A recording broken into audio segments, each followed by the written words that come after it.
Yo, what's good, man? Welcome back to L Does Boxing. You know what I'm saying? We're gonna build on this boxing talk, man. What's good with everybody? Everybody, when y'all come through the building, make sure you hit that like button. Subscribe if you haven't. You know what I'm saying? We're gonna chop it up about some boxing topics. We're gonna get into it, you know what I'm saying? Let me see. Who in the building?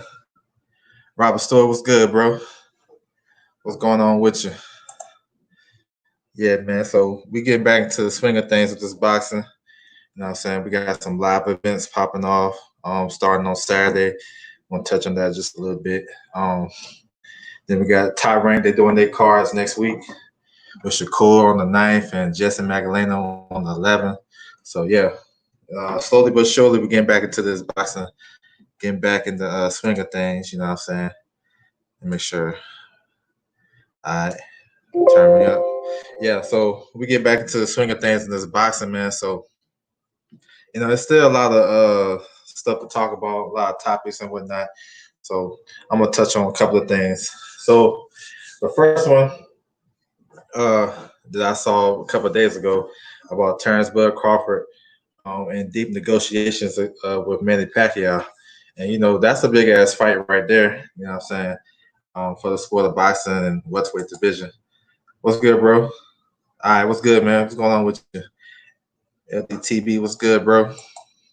But yeah, so my thoughts about that, man. I like the fight. I think it's a tough fight for both guys, and it makes sense because it gets us to undisputed quicker. You know what I'm saying? If we wait on Spence to do his plan, I mean, he did an interview with my man Brian Custer the other day or whatnot. He said he want to fight Danny Pacquiao and then Bud. So this kind of speeds up that process, so he can have one fight with Danny. You know what I'm saying? Come through with that, and then on the other side, you got Bud and Pacquiao unifying. You know what I'm saying? As far as the fight, man, I think the fight should have probably been happened maybe about 4 years ago when both guys are on Top Rank. But right now, it's a good time because, excuse me, it make the fight, the undisputed fight with Spence or whoever come out on top on the other side, it make the fight that much bigger. You know what I'm saying? So either way it go, it's a tough competitive fight. Bob Arum talking about doing this fight in Bahrain. That's over there. That's like that's over there in Asia somewhere. You know what I'm saying? So maybe they got some money over there. They can put that fight on, but I think it's good for the big picture. You know what I'm saying? It makes Crawford a bigger star if he win. It enhances Manny's legacy if he beat Bud, and then it kind of cut out the middleman. So Spence don't have to worry about having 2 or 3 fights before he gets to Bud. You know what I'm saying? We can just cut that middleman out. Then both guys will have 2 titles and they can fight for undisputed. So I'm with it. Get the smoke. What's good, bro? Peace. What's going on with you? So that's some good news, man. And I have my views on it because I think I like what Spence said. What Spence said, I like what he said. But I mean, just being watching boxing for a long time and him going through that rough ass spot, that rough schedule he was trying to go through with Porter, Danny, and Pacquiao, while Bud is gonna be on the other side fighting guys that a lot of people, really don't care for or whatnot. Um, I think it's gonna be more wear and tear on Spence side. And by the time he hit the Bud, I don't know. So that's just me looking at it. I'd rather just get to the point. You know what I'm saying? If it's about the 50-50 thing, I mean that's on him. I understand what he's doing in the business sense. He wanna have it to the point where Central Asia, okay, over there by Qatar. I know it's over there by Qatar. Um, or Qatar, Qatar, either way. But I think it's a good look because it cut right to the chase, man. And, the boxing fans, man, we need this. We need fights like this. You know what I'm saying? When everything come back to normal, we need that big fight. You know what I'm saying? So hopefully we won't have to wait too long for it. So yeah, man, I'm down with Bud and Pacquiao. I'm down with Danny and Spence, and then I think the winners should fight each other. All right, so let me see. So my next topic I want to talk on, man.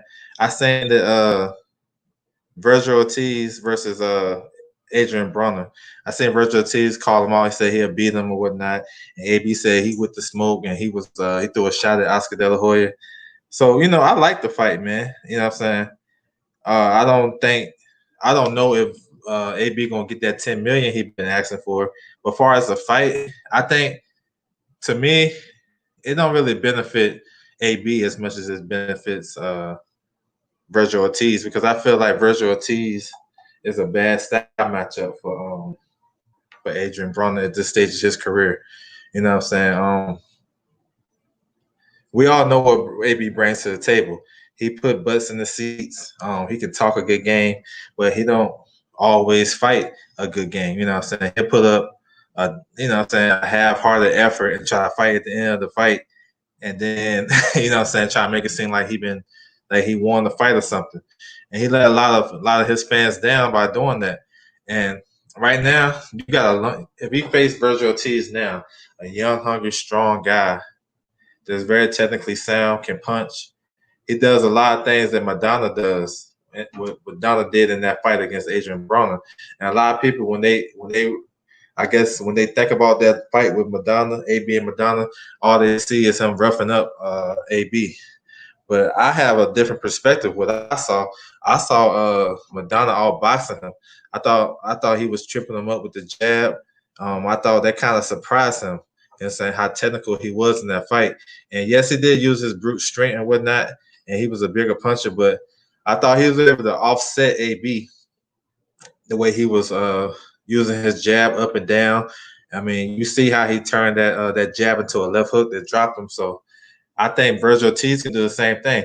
Plus, Robert Garcia got the cheat code to Adrian Broner. He 2-0 versus him, and what he did in both fights, he had Mikey and Madonna. They was boxing like like an aggressive boxer against him, very technical. You know what I'm saying?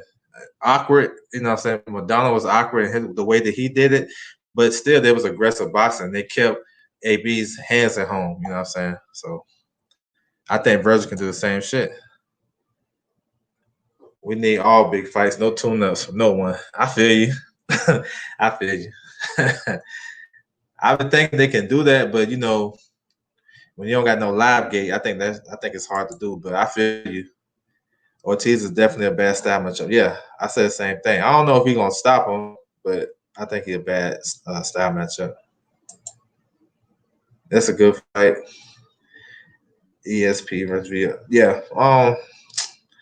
I think Virgil just what I'm saying he's too good for him right now. What's good, Intangible? Yeah, yeah. He used his brute strength against AB, but I thought before he did that, I thought he was boxing well. He was out jabbing him. He was showing up his punches sometimes. Then he was looping it over that shoulder roll. I mean, he was just doing whatever. But he was out boxing him though. Like in the center of the ring, he was out boxing AB. You know what I'm saying? Because he won't let his hands go. So Virgil do the same thing. And you got a young, strong kid. I mean, I don't know if he's gonna stop him, but that'd be one of the fights that he possibly could get stopped. But how realistic is this fight happening? I doubt it, to be honest. You know what I'm saying?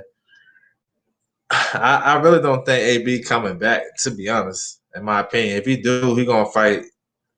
I don't know who he gonna fight, but I really can't depend on him to come back. He been out the ring for a year and some change. He haven't been talking about fighting. So and Virgil, he on a different path. They're still trying to build him up to be a big star on the Golden Boy stable, and he still got some work to do. So I think he got some development fights that he should have. I thought the Sammy Vargas fight was a good fight in that direction because it got a common opponent theme to it. Because Vargas fought Spence and Danny and Amir Khan, so that's like a common opponent type of thing. And then I would like to see him if he would got by that. I like to see him fight Rashidi Ellis or that's a good in-house fight for Golden Boy. I think that's a tough fight for both guys, and I can see Rashidi Ellis winning that fight. A guy like Ray Robinson, a guy that's seasoned, that's going to get you some rounds and something you can learn from. Slick softball. So I think Virgil Ortiz got some. He still got some growing up to do in welterweight before he step up to like the champions and whatnot. So he said AB probably quits. Yep, that's possible. Like Chavez stay quitting. Yeah, he did. Madonna, he was in. That's the best he looked probably. And yeah, they had the game plan. So, like I said, I think Robert Garcia they know AB pretty much, and AB ain't changed. He ain't switched nothing up. You know what I'm saying? I do say this about AB. He was sharp in the Pacquiao fight, but he wasn't capitalizing on like when Pacquiao throw his little flurries and after he finished, he don't throw no punches. Like he don't counter him. He wasn't doing nothing. I think he probably started to do a little something like in the 10th round. You know what I'm saying? He already down. Um, but he was sharp. Like his reflexes are still there. He's just gun shy. So there ain't no way you're gonna beat this young, strong guy that's coming to get that work if you're not gonna let your hands go and you know what I'm saying, make him have to think about something. So the Texan, what's good? How's it going, L Dub? Think they would really pull out big fights in July in a short time? I think so. I think they could. I don't think they're gonna have a lot of big ones. Um, not too sure about that, but I believe one like Shakur. Yeah, I think it's gonna be more like that. I think probably the biggest fight Top Rank gonna put on is Ramirez versus Postile. And I heard they announced they was, I guess it's set Alvarez versus Joe Smith in the WO Eliminator. That's a good one. That might be those type of big fights.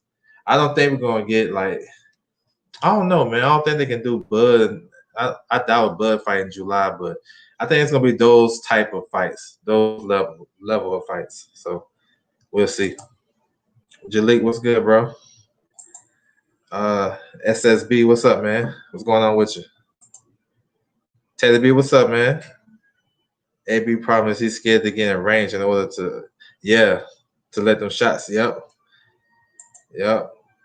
I don't know why he got a good chin.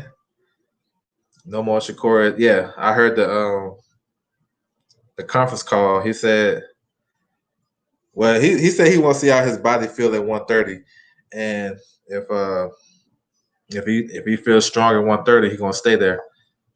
You know what I'm saying? So I mean, I ain't really mad at it. I think if AB fights Ortiz under the guidance and tutelage of Lucas Lucas Brown, that dude. Lucas Brown be talking a good game too. I remember the Shazor fight. I listened to his interviews. He talking a good game. He over there against not the Shazor fight, the Dylan White fight. He was sparring Shazor, and he was talking a good game. And he ain't tell us that Shazor knocked him out in sparring. You know what I'm saying? He ain't tell us that shit while he talking all that. But yeah, man. I would like to see that fight though, Virgil Ortiz versus AB. I think it'd be a fun fight because AB do come to fight sometimes. Well, I ain't gonna say that. I take that back. AB can make it an entertaining fight if he if he let his hands go. I know that's cliche as hell, but that's the truth. That's the only thing I see wrong with him because skill wise, he up there. He was sharp. I felt he was sharp against Manny. He just, I don't know, man. I don't know. Maybe he is gunshot like my man Teddy B said. He's scared to get hit. You know what I'm saying? But yeah, let me see. Hold on one second.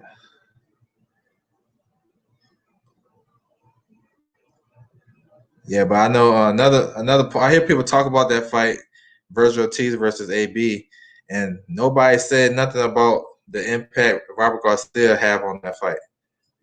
Like that's a big key because I think he kind of up in his head. He told him to his face, "Don't fight, don't fight against none of my fighters, Joe. You're gonna lose." You know what I'm saying? When somebody can tell you that, bro, and if you think about it, you're like, "Dang, you know what? I did lose to Mikey when I was the favorite. I did lose to Madonna when I was the favorite. All the fighters he has the skill set to beat him." You know, even Josecito Lopez, he has the skill set and the way he fight that would get AB trouble at this stage of his career. You know what I'm saying? So it is what it is. He don't trust his chin no more ever since Madonna and my boy Jerry Anderson back. Yeah, Jerry Anderson. Yeah, I'm looking forward to see him. He fighting the guy. Oh damn! I was looking at him today. I know the guy he's fighting is a southpaw. He just fought in Nashville. He just fought on my man's undercard, on Caleb Plant's undercard. So yeah, we'll see. But I like him though. I like Jerry Anderson. He can fight. He got a good jab, strong. Yeah, I got you though. I see y'all. Let me send them out.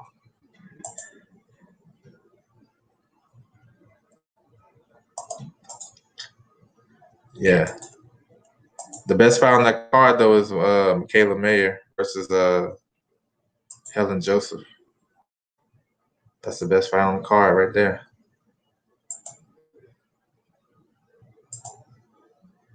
Yeah, I sent them things. I sent the links out. All right, let me see. Should get them prospects fighting each other. In the meantime, good time to mix it up. Some of them need like 3 months, like that, to prepare. Yeah, man, I like to see the prospects active though. You know what I'm saying? That's a good look for them. You know what I'm saying? If you're gonna fight fights like this, they should be on. They can fight every month. You know what I'm saying? AB only comes to fight against Emmanuel Taylor in the 12th round. He dropped him. That was a tough fight for AB. Close. He looked good in that fight though. He looked good in that fight. I compare the fight. Yeah, I sent the links out. Jerry Anderson is the only good American prospect right now. Yeah. You know what? Damn, you might be right. I'll get you in. You might be right because the other one was who? Jermaine Franklin, and I don't really like him. What's good, bro? Yo, what's up? Yeah, among heavyweight American prospects, it's really Jared Anderson, and that's it. I'm not very convinced by Stephen Shaw and Jermaine Franklin. Jermaine Franklin is kind of not good, honestly. I know. I don't like how he fight. I don't think he. I don't know. It seemed like he got good skills, but he don't. I don't know. He missing something. He missing a lot. For real. Yeah, if you struggle against Jerry Forrest, that's it for you, honestly. I But thought I he lost mean, that fight. yeah, Jerry Forrest is going to fight Hergovich, or was going to fight Hergovich. Mm. I seen that Jerry Forrest just signed with Lou DiBella. You know what I'm saying? So Oh, I see. yeah, so Lou DiBella, he got a fighter fighting Jesse Madaleno, so maybe Jerry Forrest might be an opponent for one of those heavyweights top ranked side, like Big Baby. He got to come back. They got Carlos Takam, guys like that. Yeah, Jerry Forrest would probably be a good opponent for a guy like him. Or they can just feed him to another prospect. Feed him to Arslan Bekmambetov or something. I don't know. Oh yeah, he's with Lou DiBella too, right? I think. You talking about the kid that went back to the amateurs?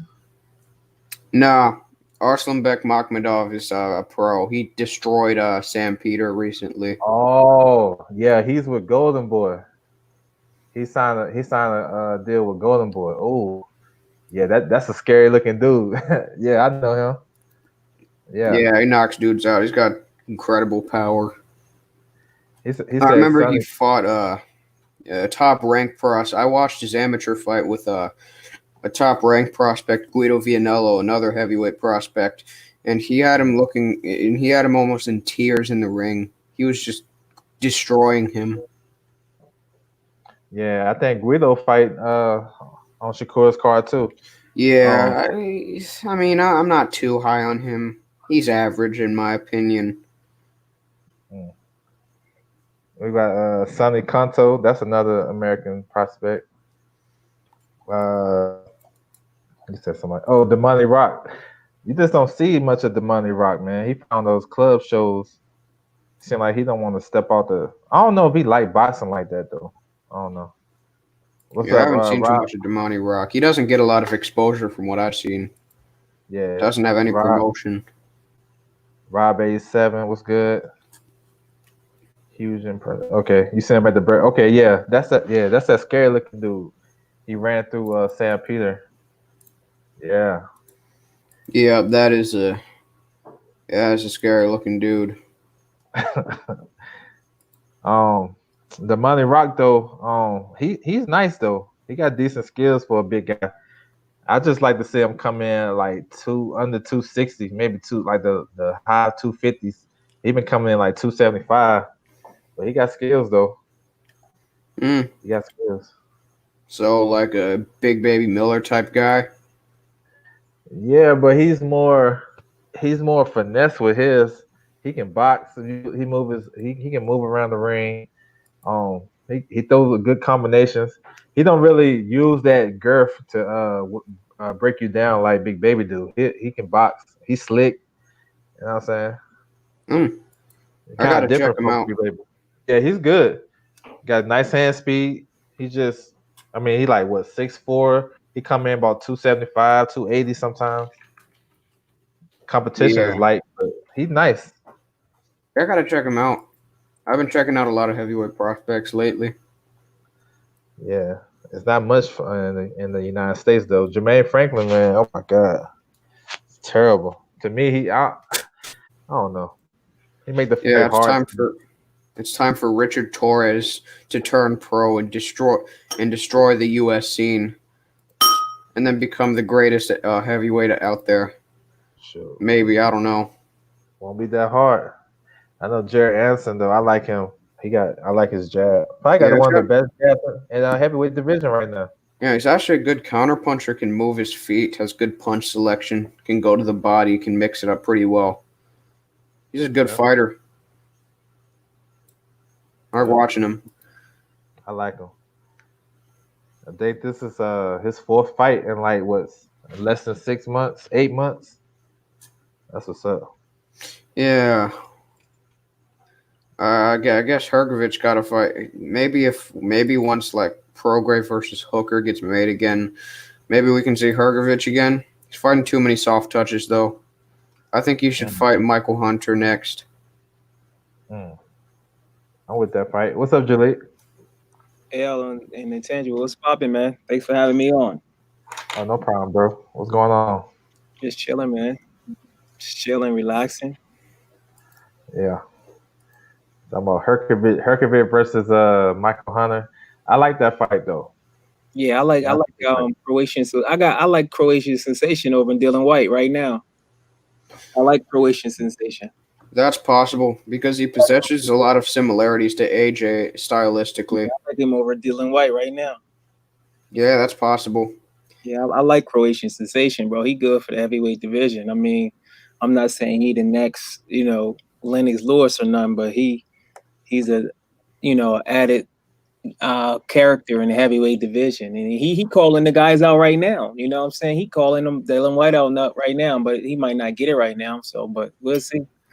I think that Dillian White is starting to become a little bit overrated, at least skill wise, because people are starting to say that he can beat Wilder, and I just don't see it at this point. Nah, never. Like I understand that Wilder gets a lot of hate, and he has like these huge fans, but I don't see. I just don't see the dude I just don't see Dillian White beating him. He's a tough dude, but he's gonna get caught. I just don't think there's any way he evades the right hand unless he just gets inside early. I don't see it. He good for boxing though. He talking shit. You know what I'm saying? He deserves his shot, and I think it's a good fight for Deontay Wilder as far as he building up his name. With the UK situation and things like that, and it's a winnable fight and good money. I'm sure you can get at least $20 million, not to be in their pockets, but I don't see how Dylan White. Who knows though? Maybe he's training, getting better. He was almost 300 pounds, like Andy Ruiz in his last fight. People making excuses for him, saying that he didn't know he was going to fight, but he's a professional. So, how the fuck, shit.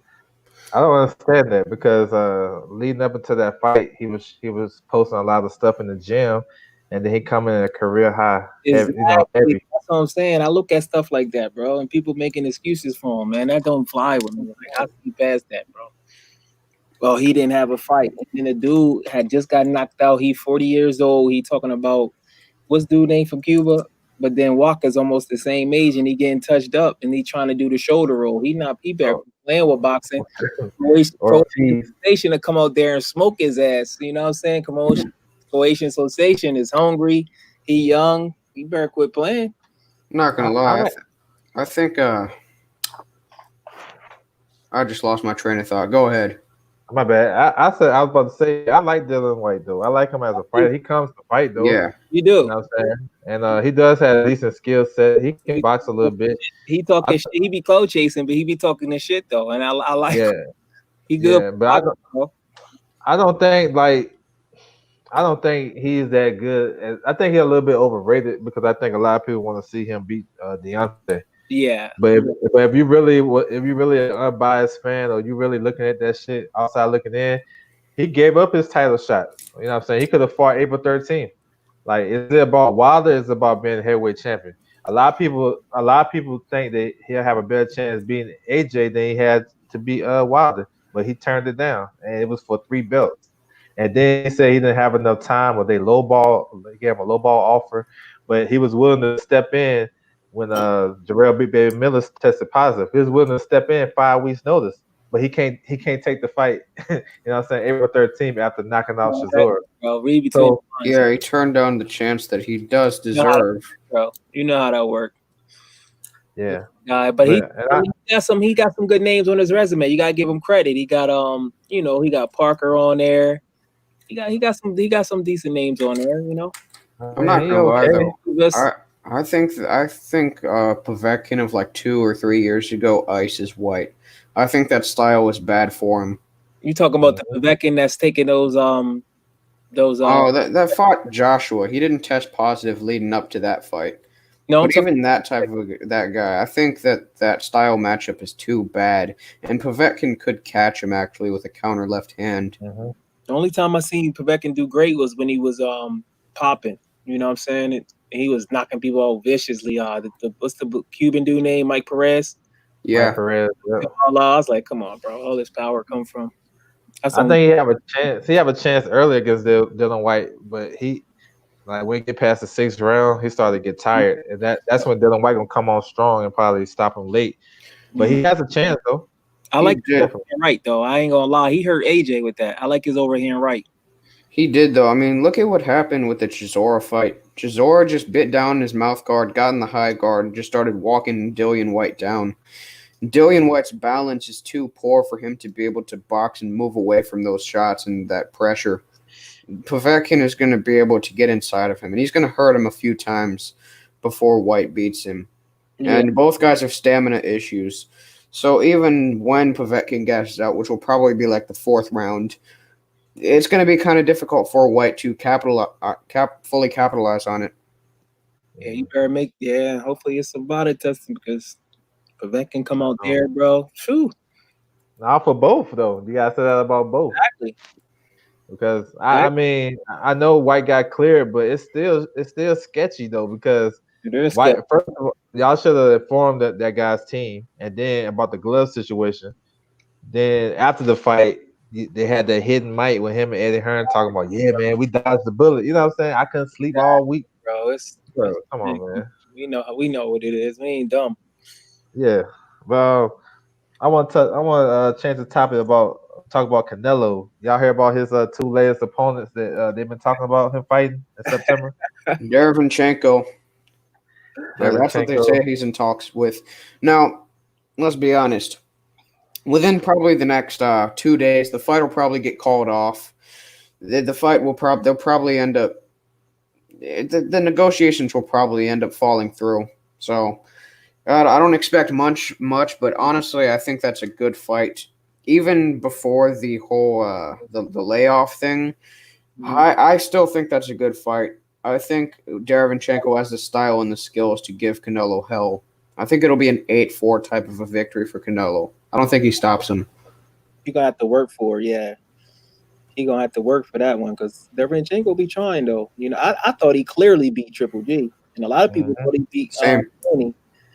He clearly beat Triple G to me. Like it was a good ass fight. Some people fight it. It was a real good fight. He definitely beat Triple G. It's gonna be interesting to see how that works with Al Heyman being the advisor and how they going. You know, it's like chess to him. So how he gonna maneuver that? Because right, we seeing that Derenchenko is the number one mandatory to Jamar Charlo. So I mean, I don't know how they're gonna do those things. If they do set up the fight at 168, then I'd probably have to lean toward Canelo by stoppage. But if it's at 160, I'd say by decision. I don't think Canelo coming back down, but I mean, it's a decent fight. You know what I'm saying? I think it definitely can be made because Al Heyman and Keith Conley, they got that Triple G fight made. You know what I'm saying? And if they can get that fight made, they can get that fight made with Canelo. It all depends about the numbers. Huh? You know how that go on mandatories, they be acting different, but from a financial situation, why won't you put your guy in and can make the most money, and then you can put Chris Eubank in with Jamar Charlo? You know what I'm saying? If he happen to upset Canelo, well, it won't be for a belt; it'd be for clout. But the WBC haven't mandated Derenchenko. He's just number one. Yeah, but he's not mandatory. They can still fight each other, which I think Chris Eubank is more dangerous than Derenchenko for Charlo, to be honest. It's still up in the air, man. I mean, I like the other name though. I think the other name is more possible than Derenchenko, and that's Anthony Dirrell, because he's not gonna cost that much. If he try to overprice this, he can't. He's not even in a position to overprice himself coming off a loss. Derenchenko can a little bit because he got the team. You know what I'm saying? Because Keith Conley got Dane Jacobs $12 million for Canelo, so you know he up in there working. So, but coming back with no fans or limited fans, Dirrell can't be in there like, yo, I need $8 million. You know what I'm saying? Coming off a loss and you 35, 36 years old. I think that's kind of like psychological, you know, shit that they do with negotiations, because most of the time they usually don't say a guy's name because they don't want to overvalue their name. So because a lot of guys will start asking for more money once they know that in the public they're perceived as the guy who getting it. That's part of the negotiations. So it's a tactic out there. I think they already probably got the opponent set, but the zone is in a very challenging situation from with this shit going on, and we'll see what happens. Hopefully,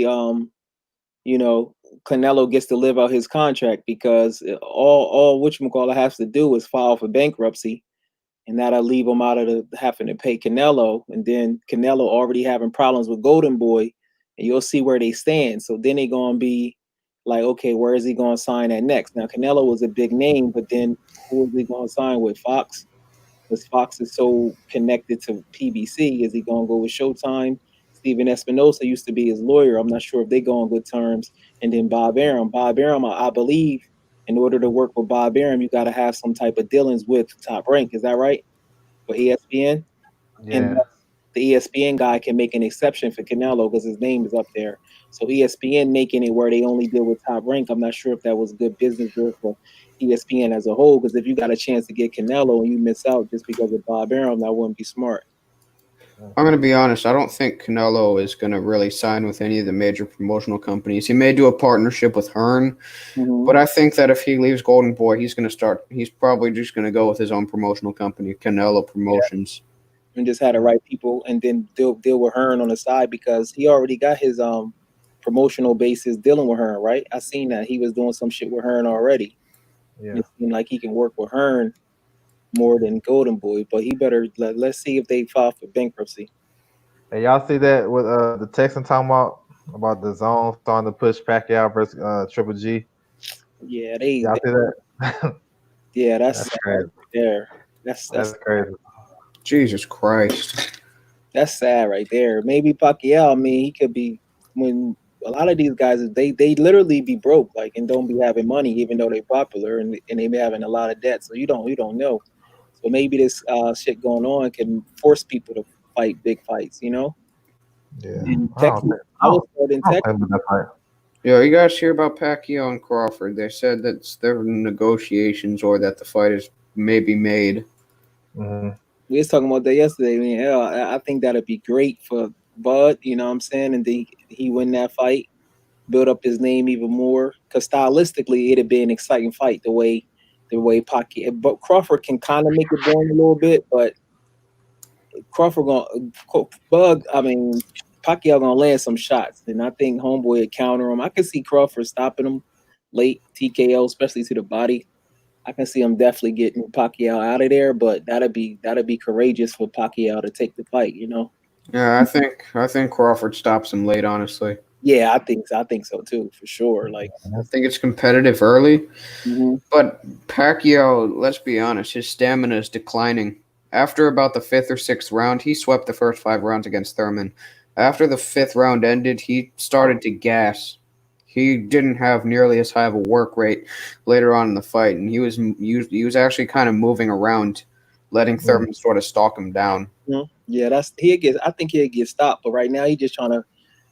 I don't know how much debt this guy has, but I'm sure when he was with Bob Arum, I don't think was best for him. So financially, so including I him. love that fight though. I love that fight though because I think it's gonna be. I think both guys have an opportunity to win, but I do favor Bud because I think with Bud is gonna make sure he gonna test Pacquiao. Mhm. I think a lot of guys they come in talking that good shit like he old, he got 7, 8 losses, whatever, and then once they feel that power, then they be on some other shit. But that's not gonna deter Bud if you don't stop him and like hurt him like where it's like that he Mhm. can't do nothing. He gonna keep coming. He gonna want to get that shit back. So um, He I get like the fight though, and I more. think it cuts the other man out. It Mhm. cuts right to the chase. So it's like Spence got 2 belts, Bud got 2 belts, or Pacquiao got 2 belts, whoever, and then they don't gotta do no more interim fights. They can just go straight to each other. You don't gotta worry about, you know what I'm saying? Have it right in So Texas too, because you already can have like 20% because that COVID shit, the little yeah. scam shit they doing with COVID is about to be done. So What's it's up? What's up, Money Brown? what's up, Oh, money? go ahead, bro. Go So ahead, bro. that should be done. They should might as well start it in Texas where everybody can fight. They'll save some money, have the fans there, and just get it popping. Just get it back popping. Have it in you know, somewhere in Texas, Mm. Cowboy Stadium, you know, somewhere. I don't think Nebraska too far from Texas. So I that'll think be they're gonna do it in Vegas. When everything open up, they're gonna do that fight in Vegas. Um, Vegas if is it's yeah, if Vegas. it's Bud and Spence, if Bud beat Pacquiao and then Spence beat Danny, that fight going to Vegas, bro. That's because that's Yeah, the most money you can generate in you, Vegas. you know If how cheap it is to get to Vegas right now, bro. Yeah, I'm telling you, if Bud beats if he beats Pacquiao, then Spence, he becomes a two-time or a three-time lineal champion, a two-time undisputed champion, two-time unified champion. That would make him sort of like a modern day Barney Ross, Mm. like a real old fighter. Well, he was lineal at 126, right? 126. 135, 140, and 147. Mm. Mm, mm, mm. Yeah, Yeah. that'd be yeah, he can do some super spectacular things. Hopefully he can get the fight. You know what I mean? We'll see how things working. I don't think I heard Pacquiao only had 2 fights with Al Heyman. Yeah, I mean, he probably can do whatever he want to do. I mean, he probably got the 2 main fights, but I'm pretty sure, he's still Like gonna he get some said, fights from Al. he can just work with Al when he want, but then still work with other people. That's the best thing Yeah, to do. because he got a big enough name. All he needs is TB. If he get TB, he good. I mean, he he fought Matisse, what I'm saying, in Malaysia on ESPN Plus. You know what I'm saying? And I think he got like over $10 million for that fight, something like that. Crawford, they can maybe they can have it overseas somewhere. It'd be nice, bro. Hmm. Yeah. He get knocked out and make his money and then retire. But You know what I mean? he And think then be WBA. He won't have to worry about no bullshit mandatories. He just worry about his mandatory WBO. Be probably what Virgil Ortiz coming up. So we see. We shall yeah. see. Yeah, man, I want to see Bud do that. Yeah, that'd be good for him. I mean, I Yeah. wonder if he enters the top 10 welterweights of all time. If he's able to do that, if he because of course he becomes a 4 belt undisputed champion, but is his resume deep enough at 147? Although I I, will say five after that he would have 5 title defenses. He'd be a 4 belt undisputed champion. He'd be a lineal ring champion. He would have faced 1, 2, 3, 4 champions during his reign. But check I this out. mean, we Imagine, close. remember when Bernard Hopkins had all the belts? Everybody was wanting to fight him. So now everybody gonna want to fight him. So his defenses is gonna keep going up as long as he keep winning. Yeah, but let's be honest.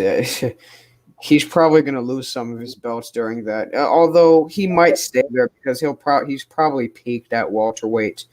Although after that, he could pick up wins over Taylor, Ramirez, Ortiz. That's what I'm saying, bro. And That then, is legit ATG type stuff. and then check this out. I was thinking this too. If he fight Charlo or whoever win all the belts at 140, 54 and win, bro. If he become undisputed at 47 and 54, and he's gonna start to be up there, and it's possible. It's very possible. Now he's I going to think work to make his name bigger because in order to be all time great, you got to have opportunities, and that's based on your A side status. Believe it or not, so he's gonna have to I do think something to do it though. he got to clean out. He got to beat all the top guys though. Like if he get undisputed, he gotta go beat Porter. He gotta go beat Danny. He gotta go beat Keith What you and mean? whoever. If I'm he talking about. I'm talking about whoever. You talking about he been top 10 welterweight of all time? you talking about welterweight all time? I'm talking about all time great periods. So All time, yeah. Yeah, I think that too because if you still got these tough guys in your division, Hey Leonard, it- how many? Who did he beat? He beat Duran and Hearns, right? Yeah, he Who beat else? Duran, Hearns, Right? Benitez. So if this dude beat Pacquiao and Earl Spence, and then who else he got? That's almost up there with him. I mean, a lot of guys they more popular, but Duran and Pacquiao popularity is similar. Earl Spence's name is big, so Earl Spence is not Thomas Hearns, and also he wouldn't have. right now, but he could be. But Look, I think the Pacquiao victory would probably eclipse those, but Spence with Hearns and Benitez, nah, he wouldn't pass. In my opinion, at least, he would not pass Ray Leonard. Yeah, I don't think he quite cracks top 10 with just those victories. I think so. Ray Leonard got beat by a lightweight. I think so. Yeah, but that lightweight was still an all-time great lightweight who had also gone up and already defeated a former champion at the weight, Carlos Palomino, and had several fights at 140 in between his title fights. It wasn't just a lightweight. It was arguably the greatest lightweight in the last 50 years. He still lost. So.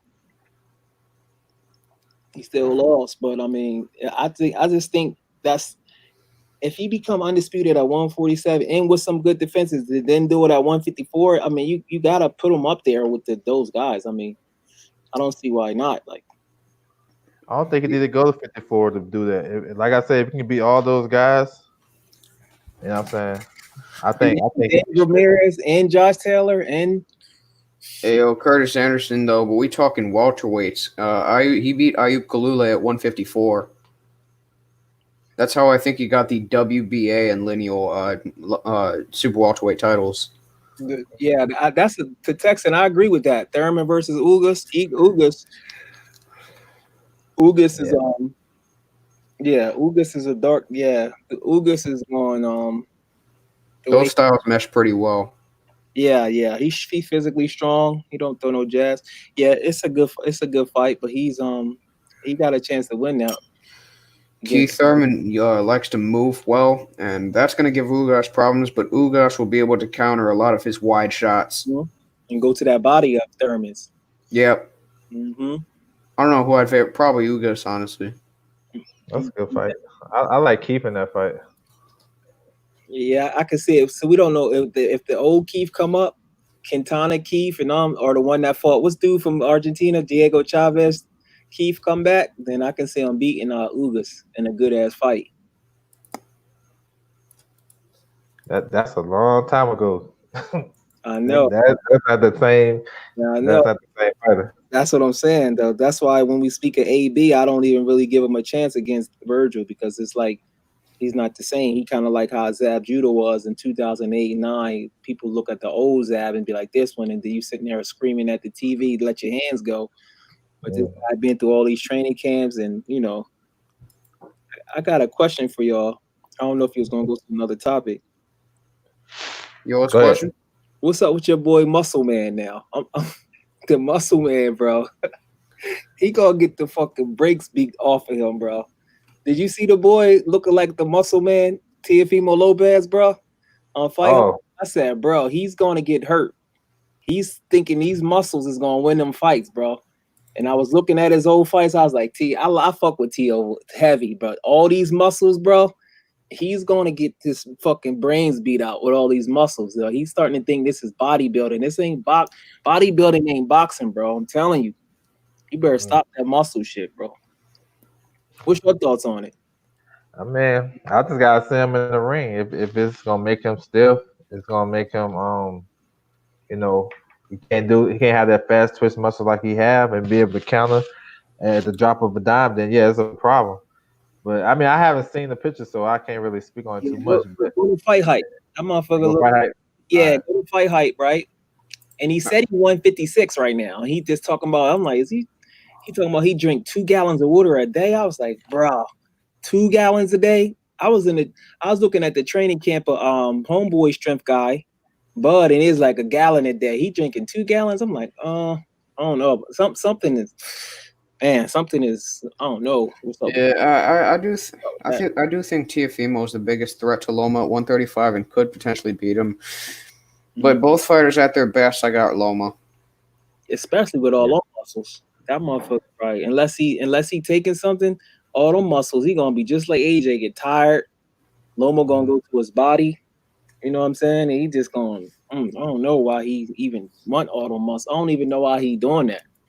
Tio is starting to fight with his feet planted a little bit more. He's starting to turn into more of a counter puncher. As a 135 pounder, he reminds me of a young Shane.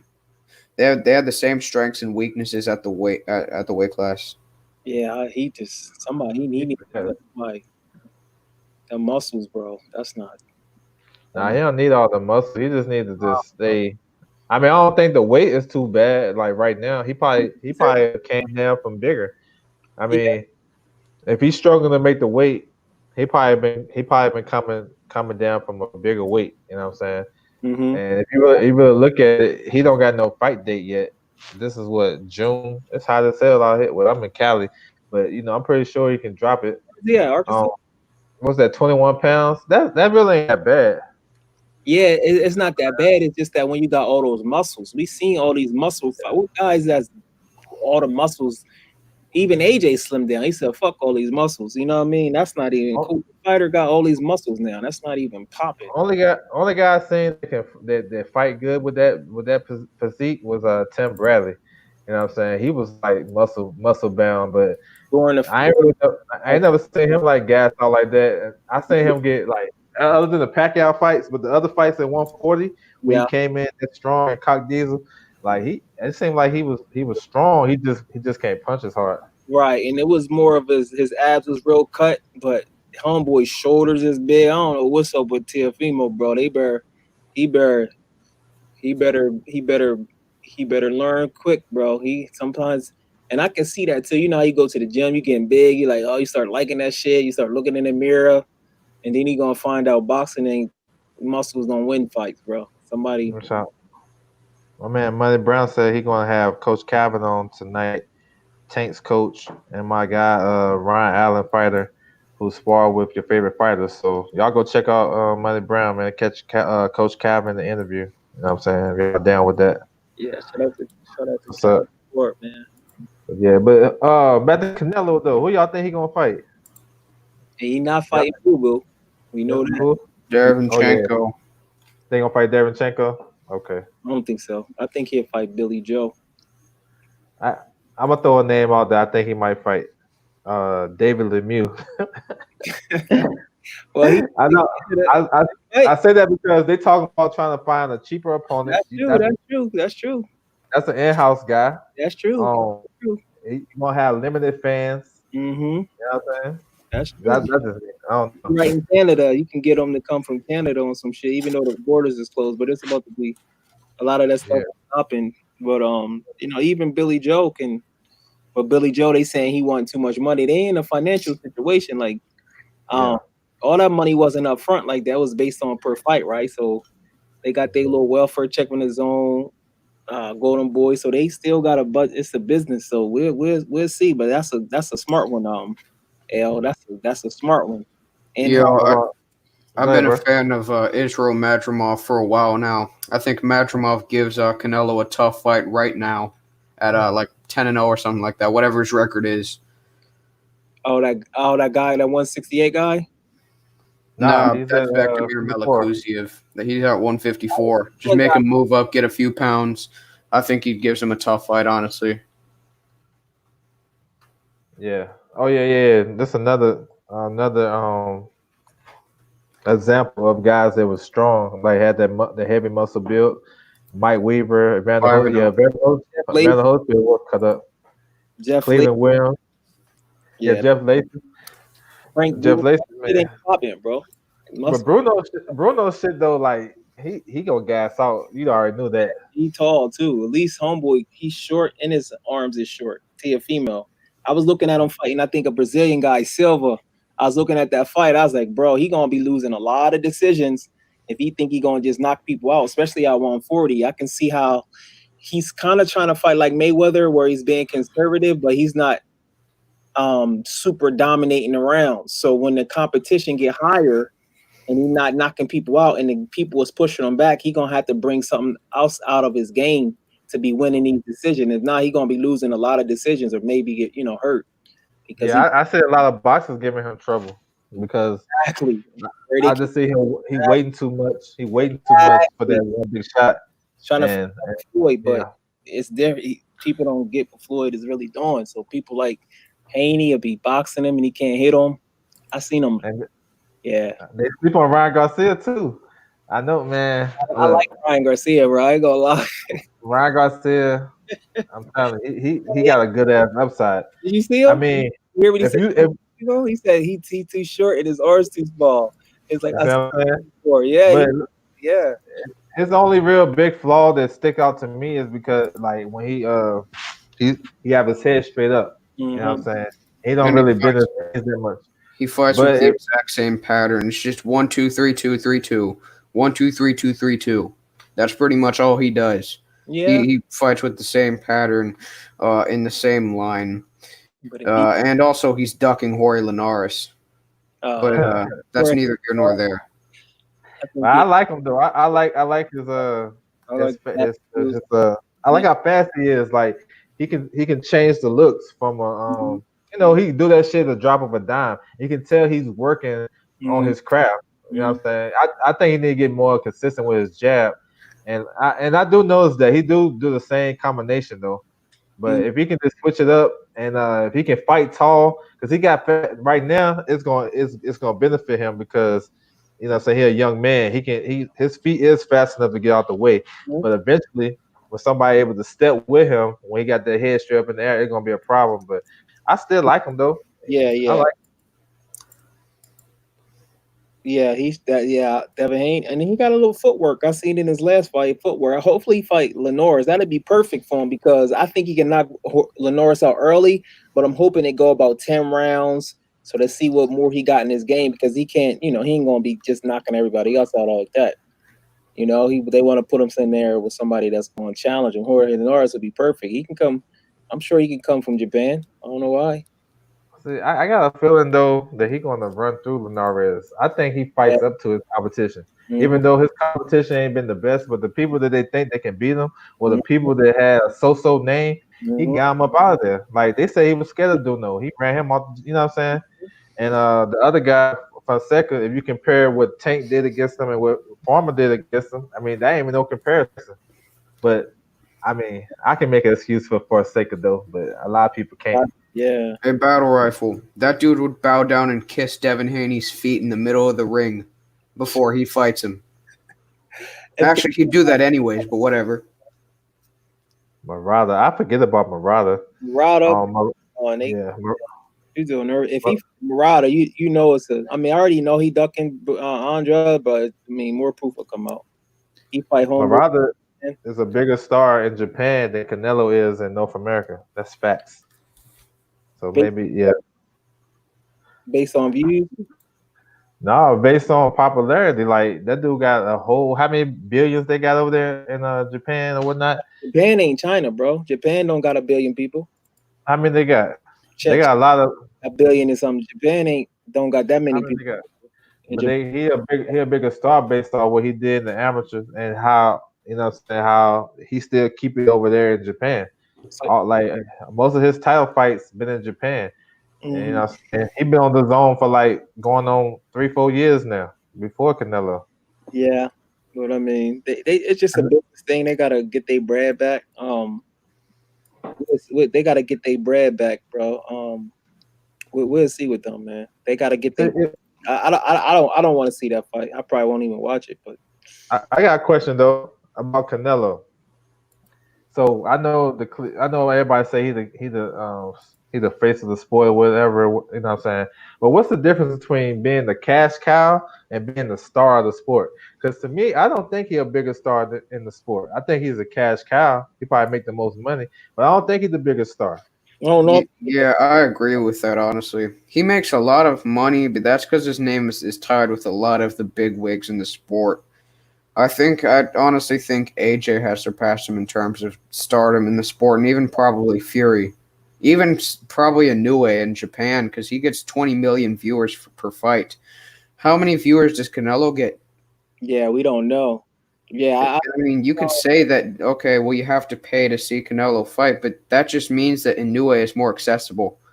That may put a strain on a lot of fighters, not just Canelo, but American fighters in general, their popularity, because in America, fights are not very accessible.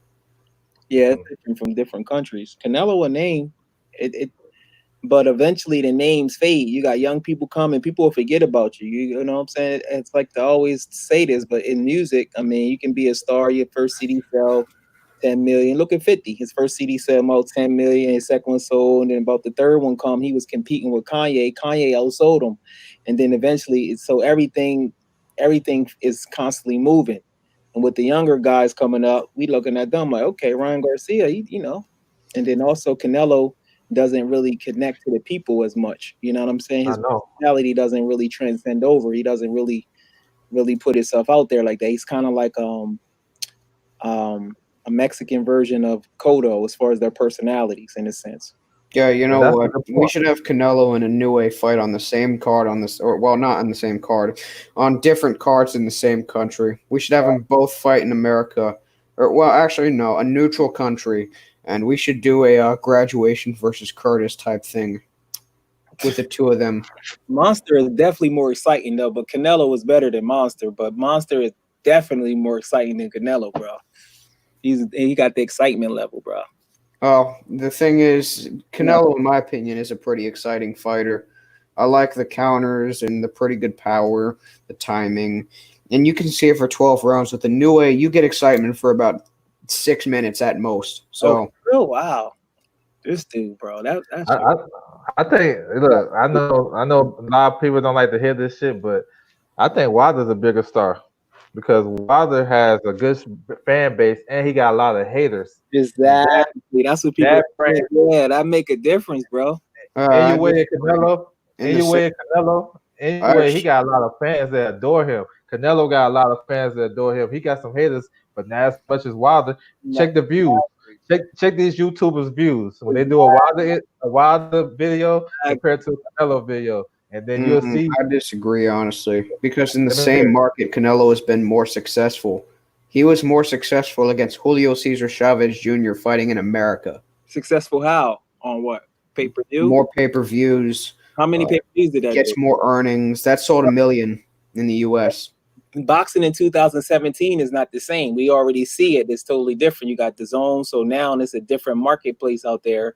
Even also too, Canelo's a great fighter, but we got to be honest. He didn't even sell out his last two fights, and then also he's in his. Well, I know, with this situation, I don't know what the max capacity will be, but he hasn't sold out his last 2 fights. So if it's a stock, it goes. It's like the music industry.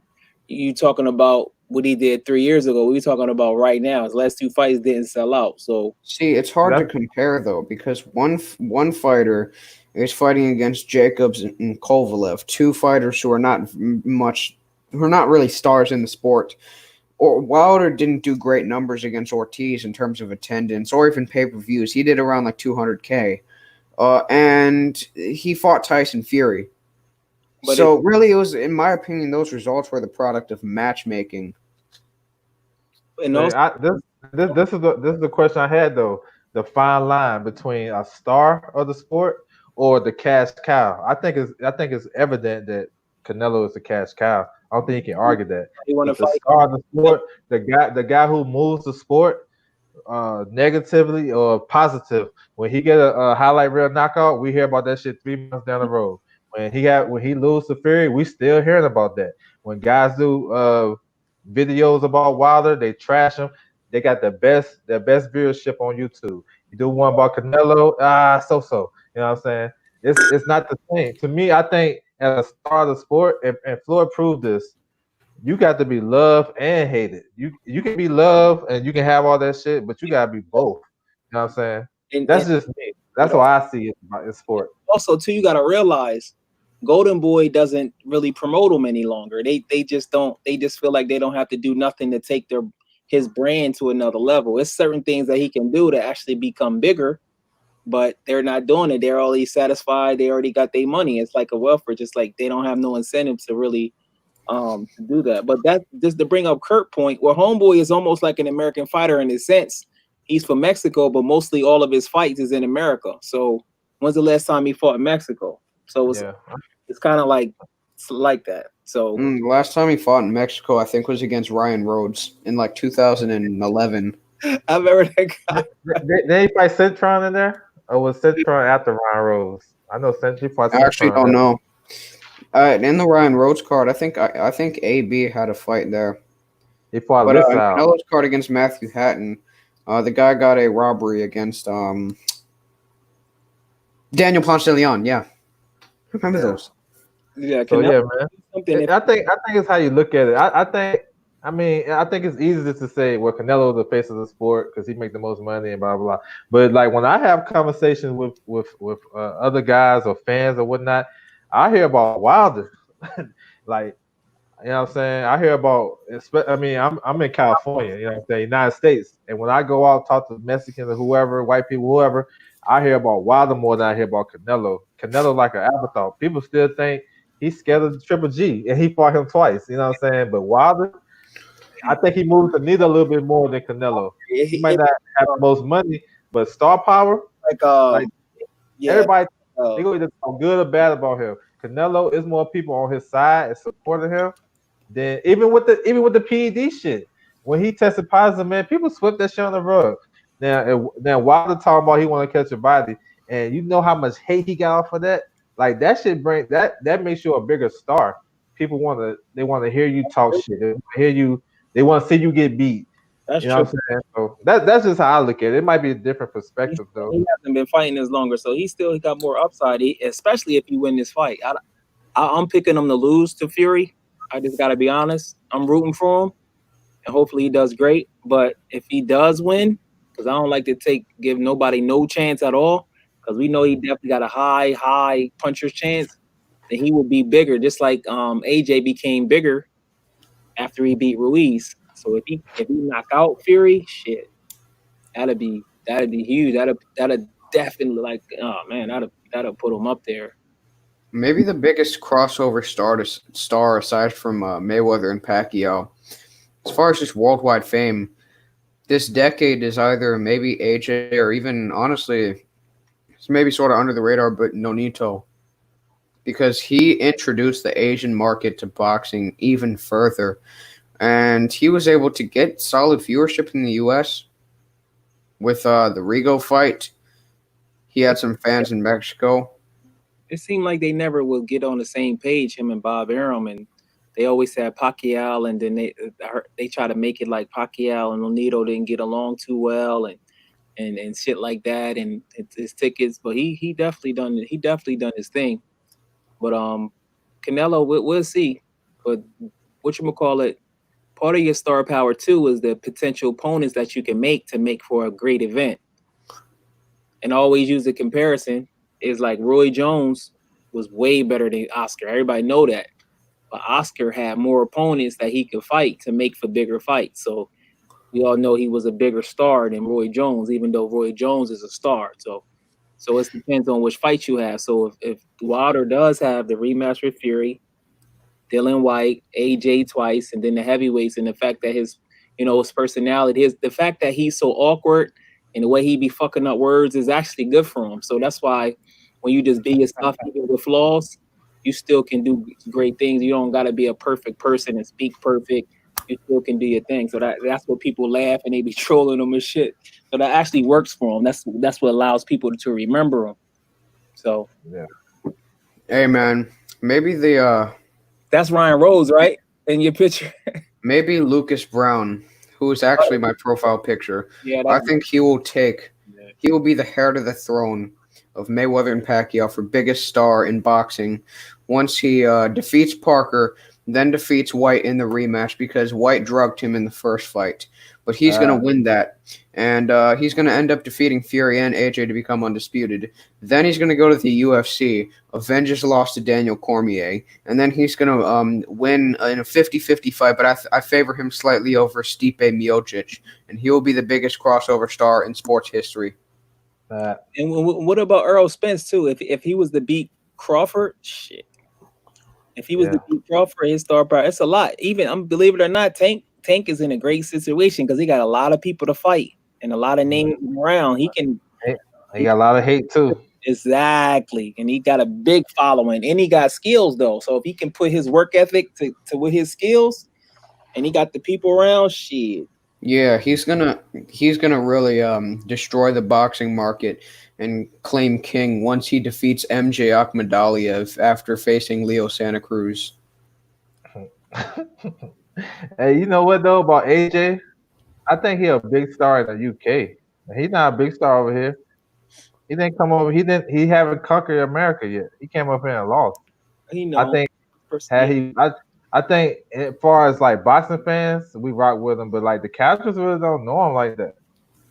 He's not, and to me too, something that he don't do that Wilder do and a lot of other guys do. He's not accessible to the fans, like to his fan base. They rock with him regardless, but he haven't even said not one word to him. I'm gonna be honest though.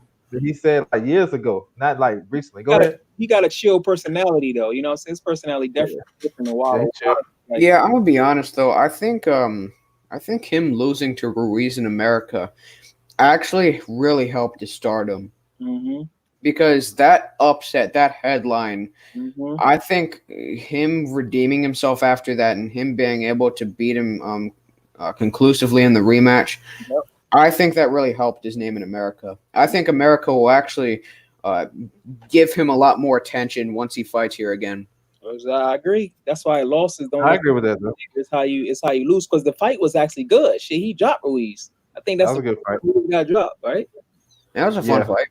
Yeah, it was a great ass fight, and then he came back. That's why if Homeboy redeemed himself, because his chances is nobody's giving Wilder a chance.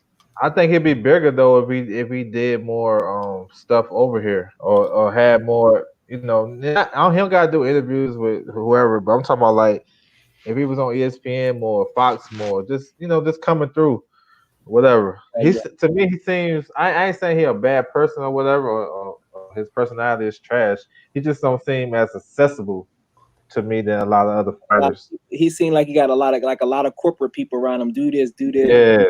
Yeah. Managers, but corporate shit. I like him as a fighter though. Yeah, he cool. His personality is cool, but I can see him having.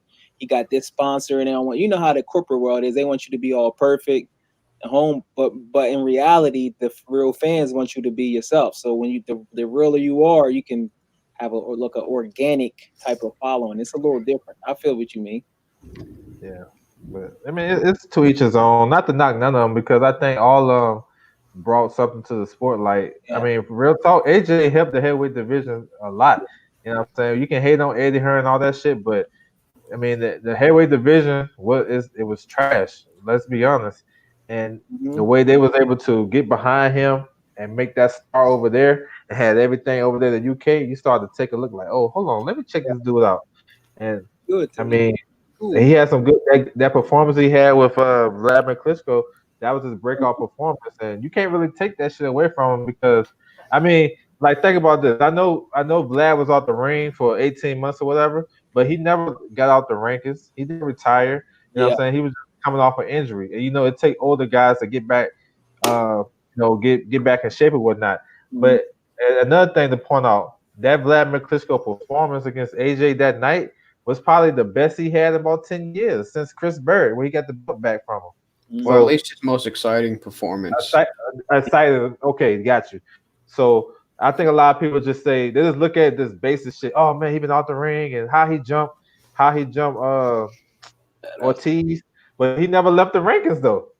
That's crazy. It was good though. And one thing I like about AJ too, he a good he a good sportsman. You know what I'm saying? Yeah, He'll give another guy props. You know what I'm saying? He got his own style. I like him. I like AJ. I like yeah. Wilder. They just got different personalities, but I like AJ though. That's all good. I like AJ. I just feel like just because I rock with Wilder, that don't mean I gotta hate AJ. You know what I'm saying? Yeah. Because I wanted to do the win because I wanted that fight. Like I think like like if I rock with like if I'm a fan of a fighter, I want my fighter to fight the best. I don't want him cherry picking. You know what Right. I'm saying? I don't want him to fight. Oh, this guy that no fight the best. You know what I'm saying? Like even though I rock with Mikey, I wanted Mikey to fight Lomachenko before he went up. You know what I'm saying? Oh, when he went up to fight Lipinets, I want him to go back down. Hmm. He did go back down. He got the belt from Easter, but I want him to stay there and get that business, get that work with Lomachenko. Yeah. What's your So thoughts on Homegirl getting her belt back? Franchise. yeah, man. About time. That's why I said when I first seen it. But I mean, I think they took way too long to do that, man. It That's how. shouldn't take that long when it's so obvious, bro. Yeah. Like And she it's ain't so obvious. suspended too long because she can't really fight. She can come back in October, I believe. So she only got suspended like 9 months. So it's really not even that big. Be right back. Okay. I mean, It's, it's really not even. Vlad was never that good without Manny. It's really not even that good. Manny taught him how to fight, though. He taught him how to. To me, I think the biggest thing he taught him how to like just be a big heavyweight. You know Big what I'm saying? a little And be bit. able to control what you're doing and control the ring. But Yeah, yeah, I can agree with that. yeah, he was. I, He wasn't. he wasn't. Hold on. Let me say this. He wasn't as good with Manny, but he was still a damn good heavyweight. He was the heir apparent when he first came in. I think Manny just molded him into a champion, though. Go ahead, bro. Nah, I was just saying, where Kurt Anderson at? I ain't talking to Kurt in a minute. Yeah, Yes, hit the email. back. Shakur fighting on Tuesday. I look forward to doing that one. I seen a picture of Shakur. Yo, bro, Shakur looked like he gonna end up his career at 147, bro. I seen the Yeah, standing next to Boots. The dude is, I think he taller than Crawford, and he looked like right now he actually looked like a lightweight, to be honest with you. So for making 126, I'm like, damn, how he make 126, bro? nah, he ain't taller than Bud, I think but he is, bro. he probably like Same nah, height. he ain't He's taller taller than, because Nah, Floyd, I don't think Floyd is 5'8". They got Floyd listed at 5'8", and they got Crawford listed at 5'8". And they got Earl listed at like 5'9.5". But I believe Crawford is a little taller than Floyd, right? I don't know, man. To be honest, because they be looking tall in one picture, Yeah, short in one picture. I don't know if they have stuff in there because I know Devin Haney and Shakur around the same height, and I think they both taller than Floyd, so they probably the same height as Crawford or a little taller. So I don't know. I gotta see, man. They're But probably close to the same height, but he is getting big though. yeah, I seen it, and I heard him on the conference call today. He said he don't know. He want to see how he feel at 130 if he gonna decide to stay up there at 130. And they asked him about who he want to fight. He was like Leo, Jamel Herring. He named all the champions, Burchett. So he said he don't have a problem with fighting Jamel Herring, even though they work together. You know what I'm saying? Burchett. So now they're gonna have to do some good promoting because nobody, if you really think about it, they're gonna make an excuse not to fight him. He left-handed. He got good defense. You know them guys just want people in there that they can hit all easy. When you got good defense like that, and then they gonna make an excuse and say he ain't never fought nobody. You know how they gonna do, and then people gonna believe it. But they not gonna talk about how Valdez ducked him and moved up. You know what I mean? Yeah. Like, and almost got his ass knocked out. So Shakur, he better build his name up. If he want his legacy to be amazing, he better build his name up. Yeah, I'm gonna be honest though. I think Shakur I think you could make an argument he kind of ducked Josh Warrington because Josh Warrington, because Josh Warrington made Shakur 2 offers to fight him. Yeah. Shakur turned both of them down, and instead of staying down there until they could reach an agreement, he just moved right up. Most guys, like, first of all, the guy isn't that he's fighting is not ranked, so he can't even fight for the title. So why fight at 126 when you can just save yourself 4 pounds? This happens a lot. Like I was saying, Yeah, that's possible. But the Warrington thing though, did when him sign with Eddie Hearn and talking about they gonna fight Duquesne, was that before or after he made those offers though? Yeah, it's back and forth. Why would he? Because to me, on the outside looking in, it seemed like if Warrington is with Frank Warren and they already got a deal with ESPN Plus and they've been working hand in hand with Fury and all that good shit, wouldn't it be easier to make that fight instead of sign with Eddie? Eddie's smart now. He's not gonna just give you straight to Shakur. That's why he was exactly. He was going to the WBA and he don't promote Zucan. He was going to the WBA to make him the full champion because Leo moved up to 130. Exactly. So, that's why I don't know. Trying to fight him. That's why I can't call that a duck. Who the fuck is Josh Warrington to duck him, bro? Like he ain't no. That's how you look at it, though. I guess it's how you look at it. Yeah. And then I seen him going back and forth and shit like that. And then now, like, if you know you worth $1 million, he should get at least $1 million to go overseas to fight this guy, because that'll probably be dude's highest ticket seller because he's fighting in America and they real boxing fans over there. So if they offer him way less than he worth and you turn it down, and then nobody can call that a duck, that doesn't make sense. Like you put that's hostile environment too, because leagues they come off. He can dominate rounds though, I give him that, but he's not a big puncher. So he fuck around with 9 rounds to 3. They call it a draw. Honestly, Josh Warrington, even though he's not a very hard puncher, even though he doesn't have a high knockout percentage, he is a hard puncher. I actually disagree. I think he's a pretty hard puncher because through his first, you got to understand context, because through his first, and he's been fighting since 2009, I believe, as a pro. Through his first 15 fights, he had 0 knockouts. Okay, he's 30-0, and through his last 15 fights, he's had 7 knockouts through those 15 fights. I mean, that's not a very high percentage, but that's respectable at least. And also, one of the things Carl Frampton said about him after they fought was his power. Because it's much harder to take a guy's shot when he's overwhelming you and when he's in great physical condition for all 12 rounds, because he has amazing physical fitness. And I think it's possible he could overwhelm Stevenson. But I'd pick Stevenson in that fight. I agree. Even if you want to say he's going to utilize a lot of aggression, but he won't land clean, so thus it'll be 9-3. That's the reason why Josh Warrington is such a threat, because it's so hard to keep a guy like him under control. It's so hard to try to sort of offset his aggression and make him and sort of get his respect. And when Stevenson can't really punch. He gonna Andre Ward that boy. He gonna make that shit bored, and people gonna be like, Shakur's bored. And you know what? I agree with what you were saying though, because in the Frampton fight, he was turning Frampton every time he touched him, and the Lee Selby fight. And those guys really ain't really been hurt that much. They haven't seen them get hurt or drop that much. And I think he's physically strong. I don't think he's like a one-punch knockout artist, but I think he got enough respectable power.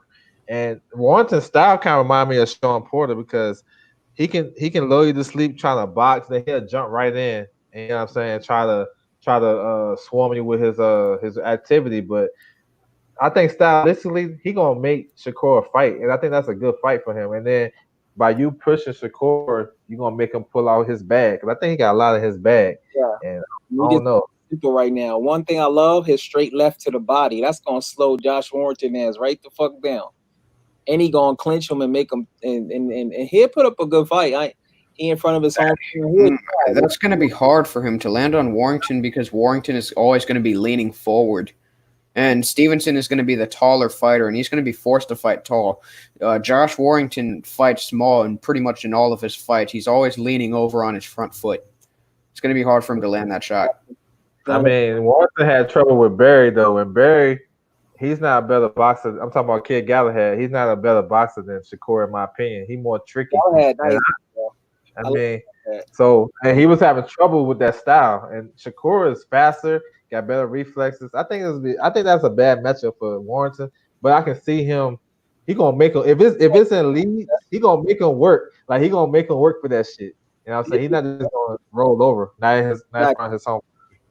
But if he has skills like Josh Taylor, then I'll be like, hold on, Shakur, you gonna have to come different. But ain't no Josh Taylor, bro. Yeah, I think Stevenson wins, but I think Warrington makes him work for it because Warrington fought a guy who is pretty much a natural outboxer in Lee Selby, and he absolutely he ripped him to shreds. That fight was not a split decision like it said it was on the cards. That fight was like a 9-3 type of fight. 9-3, yep. That's how I had it 118-111. That fight was a blowout. Yeah. I like Warrington is going to give Stevenson some work, in my opinion. I say 8-4, 9-3. He'll try his best, get his face all. 8-4 is fair, I think. Yeah, he'll try his best though. You know what I'm saying? They might call it 7-5 because he in the UK. They don't want to, You know what? It might look something like Mayweather versus Haddon. It might look something like that. A lot of that fight, though, Floyd was just destroying Hatton on the inside. He was throwing up short shots, and people was getting all excited. I was at the bar watching that. Yeah, Floyd had to adjust it. I think he underestimated Ricky Hatton's foot speed because he was all balanced a lot early in that fight, getting put back to the ropes and looked like he was doing something. But once he adjusted and kept the fight in the middle of the ring, it was easy. That was for the Floyd's best fight. It was easy. I was watching the 24/7. I was telling my homeboy Leo the plug. Back then you watching 24/7. Like, bro, he looked like he get you real hype. They gotta make it seem like Ricky got a chance, and Ricky was confident. He wasn't backing down. He was talking shit, bro. That shit he got the shit beat out of him, bro. Damn. He made Floyd work though. He made Floyd work. He made it work. When I had it, like at the time of stoppage, it probably was what time? What round was that? He stopped him 10. He stopped him at 10. I had Floyd probably like I had him up. I forgot how I had it, but he was up. Yeah. I had him up like probably 87, 82. Mm-hmm. Or no, that's not about right. 88, 81, because I think it was Hatton that got the point deduction.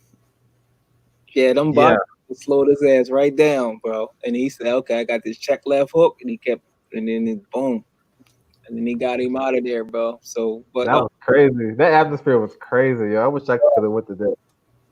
Well, this shit was crazy.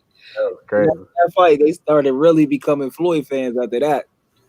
The UK really started becoming Floyd fans, but they rooted for their guy though. Ricky Hatton had an exciting style though. You know what I'm saying? He had made homeboy quit. I think the fight actually looks something a little bit more like Floyd Mayweather versus Jesus Chavez. He fought the guy, I think this was his last fight at 130 before he moved up and fought Castillo, Jesus Chavez. Jesus Chavez was not hurting Floyd and didn't really punch very hard, but he had great volume and was able to get Floyd's attention through a lot of the rounds, and he was always all over him. Yeah, I think that Chavez fight was at 35. Guerrero, what's his name? Gregorio Vargas was Floyd's last fight. Gregorio Vargas. But that's the funny when you brought up the Chavez fight. I think Pacquiao fought on the undercard, and I thought Chavez was doing really well in that fight, man. I thought it was closer than what the scores had it. And I think Floyd broke his hand in that fight, but Ronald Shields stopped the fight in like the 9th round because my man had some swelling in between his eyes and stuff like that. But that was a tough fight for Floyd, though. tough fight for him. I think his toughest fight is Tank, bro. Shakur. Oh, Shakur. Yeah, because Tank got skills, bro. Tank's at 135. I mean, Now, he the fights- guy who's up 2 weight classes and usually is about 200 pounds in his off season. There's no way he wins that fight. Now I thought he was fighting Leo at 130. That's what Leo. Yeah, So those two, but still that's I the don't know. fight right there with Shakur. If he's not on his A against Shakur gonna make him look crazy because like Tank, you can't just like he fought a lot of guys that was tailor made for him. The Pedraza fight, Pedraza fought the wrong style. He stayed in the pocket way too long, which I think what he was trying to do, push him back and make him work, but he stayed there too long. Shakur don't give you nothing. So what Tank gonna do? Is he gonna have the energy to cut the ring off and be consistent? faster though, bro, and he places punches good, and he's a good body puncher. In physical strength wise, at 130, you know, if he come in there with a bully mentality and sense, and not play around Shakur and don't allow him to clinch, see that's going to be based on that. Calvin Ford come up with a plan where he don't allow Shakur to clinch. It's going to be a totally different ball game for Shakur because Homeboy, in my opinion, is faster than Shakur, and he places punches very well, and he got defense. So that's a. I'll definitely go to that fight. That shit'd be off the chain right there, bro. That's a good fight.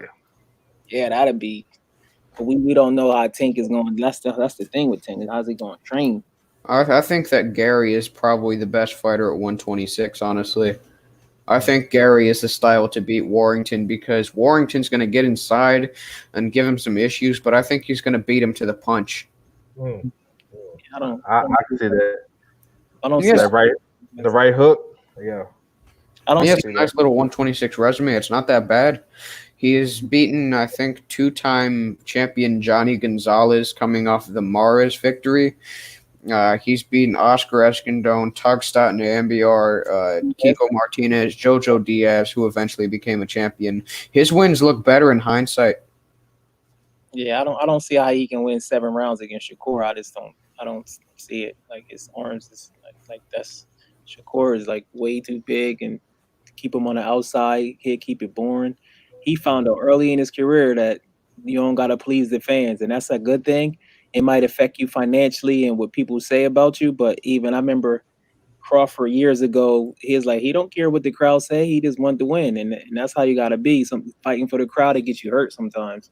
Crawford fights for the crowd, though. Nah, no, he don't. Yo, his last fight. yeah, but he said in his last post-fight interview, though, he said, I think it was, I wanted to give the fans a treat or something like that. Yeah.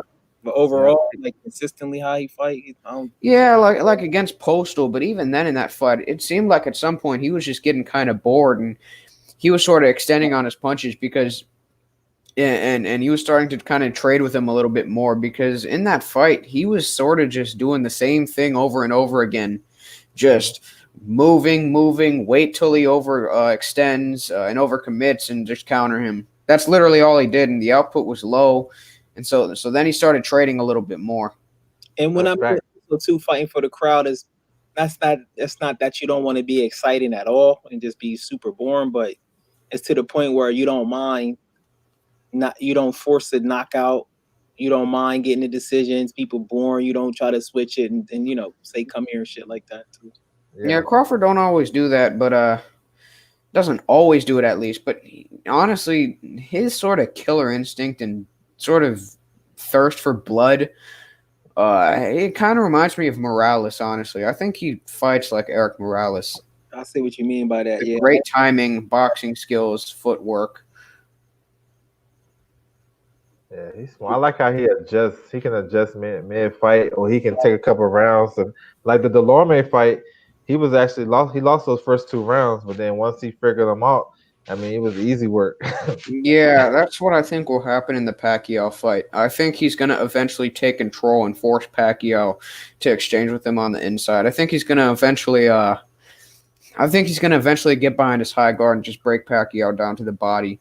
Yep. I can see that too. I can see that. I can see that. And see, he does it in a way where he still dominate the rounds, even from round 4 and higher. It's super domination, but even the early rounds where he's starting off what people consider slow, he's not necessarily losing around. So that's what kind of separates him from like a Ugas or a Laura. Every single fight, he finds a way to control his opponent. Mm-hmm. Ring general. Every single fight, his ring generalship is just unmatched in boxing. That's I got him and probably Better Bib ring general. They like their ability to control that shit. He got that shit mastered, and that's what people like Laurel. That's why they always be in situations where they losing these controversial things. I sent the tweet to homeboy. Like even the other fighters in the pound for pound list, like Canelo didn't really take Laura out of his element that much. Floyd, of course, just picked him apart through his own game. Spence was fighting Porter's fight, and Porter was just making him do it. I don't want anybody coming here telling me he intentionally fought that fight. Inoue was forced to trade with Donaire at range, and he was forced to box him on the outside when he was trying to get inside and get his shots closer up. Mm-hmm. Most fighters in boxing are forced to beat their opponents with their own game and just use their tools. They're more, I guess, more complex style to beat them. But Crawford always makes fights easier than they should. Yeah. Like even against Kavalauskas was picking him apart on the outside. The style was a little bit rough for him, but once he got in the high guard, he made him fight him on the inside. Yeah, I 100% agree with you, bro. I said his ring generalship, bro. That's why it's hard to really even pick against him. Ring generalship is so important. It affects the judges. It affects even what we think of how the fight is. Some people ring generalship is so poor, they give other people the momentum when they should have the momentum. They don't understand shit. It's just that's so important, man. If the Cuban fighters knew, mainly Laura and Ugas, I warned his ass. He better learn. And it's gonna be another fight where he thought he won, he gonna lose. It's just certain little small shit, bro. I understand people saying that that's the sweet science, but you do have to be improvisational somehow. You do have to change your style. You cannot just box all the time, because if you fight somebody who knows how to cut off the ring, who knows how to take away your counter punches, can time them, is able to punch with you and take away those looks, you're going to lose. You got to find a way to be able to trade with them somehow. Exactly. If you're a counter puncher, you got to learn how to fight going forward. That's what Crawford knows how to do. Some fighters, if they not being a counter puncher, they don't even know what to do. So, and that Iggins fight though, the last one, it's like he fought the whole fight southpaw. As soon as he turned righty, he got the knockdown. Yeah, that's just crazy. Yeah, Aobs, to respond to Aobs' question, the reason why Bud boxed the way he did versus Postal was kind of out of respect, because Postal was bigger than Crawford. I think Postal was 5'11 or something, 5'10, 5'11 or something like that, and their reach was pretty comparable. I think his was 72 to Crawford's 74, but he was longer than him, and he's very good at controlling the distance. He has that sort of Eastern European style with the jab, and Bud had to fight him on the outside because he couldn't get inside of him, and Postal was always giving him looks to where he was in position to counter. And Bud had to stand back and just wait for him to overcommit. You can't do that with everybody, though. And also, too, remember, he was coming off making the machine quit, Lucas Matisse. So you had to respect him. And I was like, bro, I thought he had a chance to lose. I was like, Postal, nice, bro. That's a good point. Nice, bro. Like, you can't just be playing like that. You got to fight smart. That's why I like Crawford. He show you different looks. Like, yeah. And then the fifth round, that's the only round that he started off quick and he got the 2 knockdowns.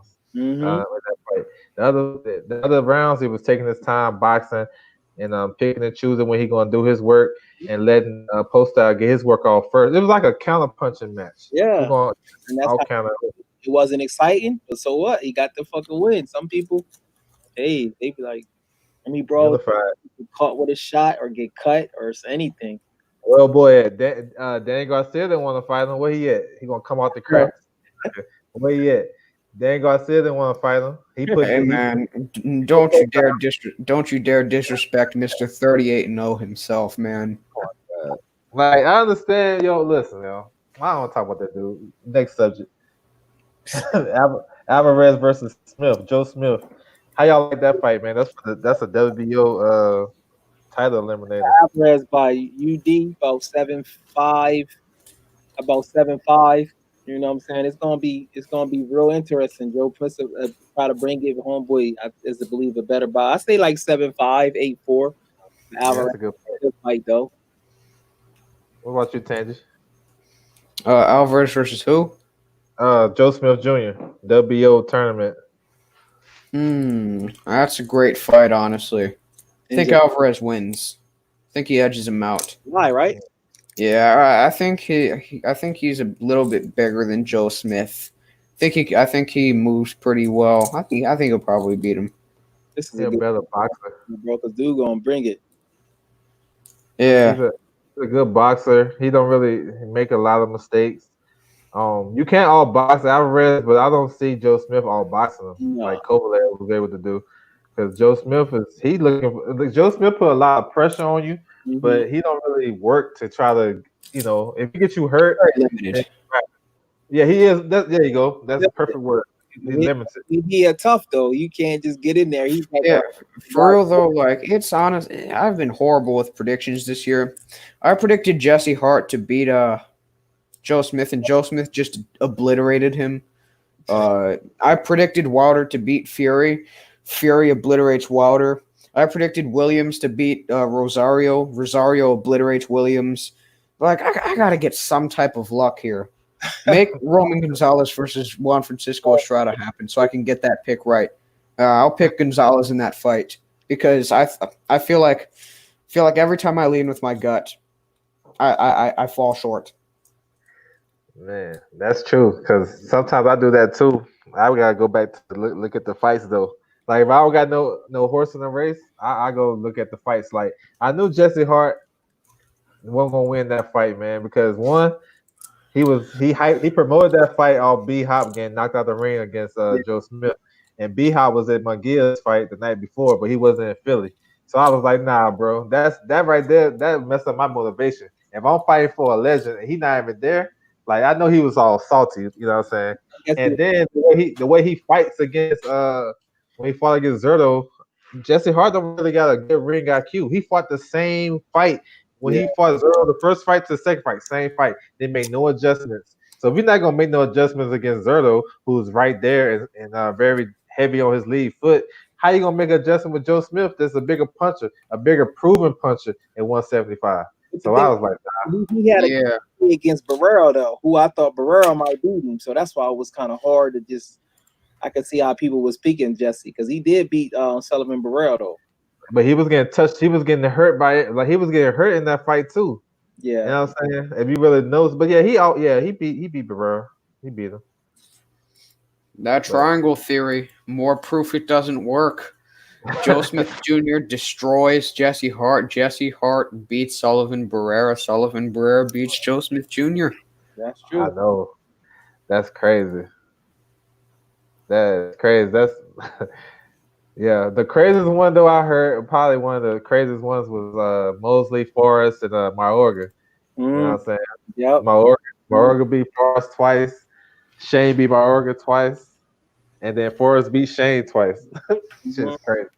Rungvisai, Quadras, and Gonzalez. Gonzalez beats Quadras. Quadras beats Rungvisai. Rungvisai beats Gonzalez. Crazy. Second time, not the first time. Yeah. First time. Yeah. I think they was. That's why I'm glad to see my boy back, Chocolatito, bro. I don't know. That seemed fishy. What was his record? That first loss, Intangible, when he lost? I think it was DNA, bro. He was close. Was it like 45 or 46 or no? It was 46 and 0. He was face about. He was supposed to be their name that they was hyping up, and they still gave the decision to Saren Bisa. Saren Bisa ain't win. I'm like, bro, something's up with boxing. Is weird, bro. Yeah, he should be 50-1. That's fine though. That's crazy. And he's forced to fight the guy again. He's now in the second fight. He says no. I thought he won. I thought he won the first fight though. Yeah. Think about it though. Gonzalez beat one of the biggest punchers in the sport in Rungvisai and former reigning WBC champion who has now gone on to prove himself against guys like Juan Francisco Estrada. He, in most people's eyes, beat him after his trainer passed away. And this was a guy who had trained him through the amateurs and all of his pro fights. You talking about Chocolatito, right? Yeah, his trainer. Okay. His trainer passed away before the I think before after the Quadras fight, before the Rungvisai fight. So Yeah. Okay. I remember that. I heard they trying to make the rematch. They still trying to make the Hooker versus Regis fight, and they trying to make Chocolatito versus Shostrado on the zone, and it was something other fight they were trying to make. Regis bodies Hooker, honestly. That style matchup is just too bad. But I'm telling you, if Hooker win, I'm gonna have to give Homeboy as the best trainer in boxing, bro. I'm gonna have to give it to Bomac because that mean he getting guys off losses and be building them like that. I'm gonna have to get that to Bomac if he beat Regis because I definitely got Regis winning by knockout. Yeah. For real, Regis is like an 8 out of 10 in everything: defense, movement, power, accuracy, jab, and another thing with him is he's pretty unorthodox with his pressure. He throws a lot of pretty wide looping shots. They go out of your field of vision. And he moves his head when he coming in. That's why I say if he win, bro, and then if he gonna stay at 140, because of course they not gonna fight him again. Why would they fight? Whatchamacallit never wanted to fight him. It looked like Jose Ramirez. So he either move up or is he gonna wait to fight him against AB? He been wanting to fight AB or him against Teofimo when he move up, or him against Devin Haney happen. I think him against Devin Haney at that fight, it definitely happened. And Devin Haney said he's moving up in 2 fights. Yeah, you think he gonna stay at 140 if he beat Hooker? That's what I'm saying. That's what I don't know because I think it's at a catchweight. That's what I don't know.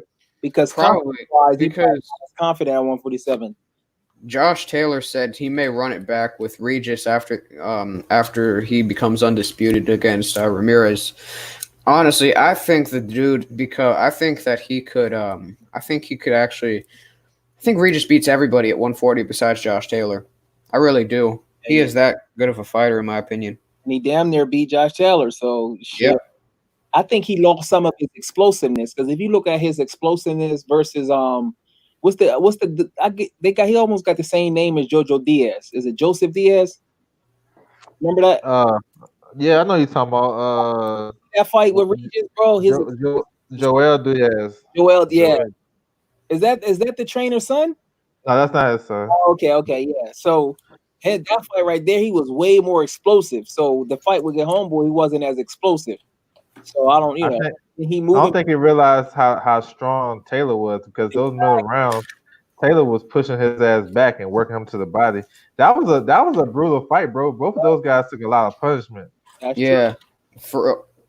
For I think Ivan Baranchyk is another sleeper at 140. I thought the Baranchyk versus Taylor fight was closer than the scorecards actually showed because Baranchyk was putting in a lot of work in that fight. I think Baranchyk breaks down and stops Zepeda late.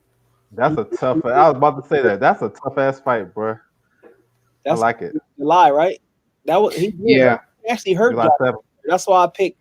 I was like, Josh Taylor play around too much when he tried to fight for the crowd, and I was like, bro, that's gonna hurt him against Regis.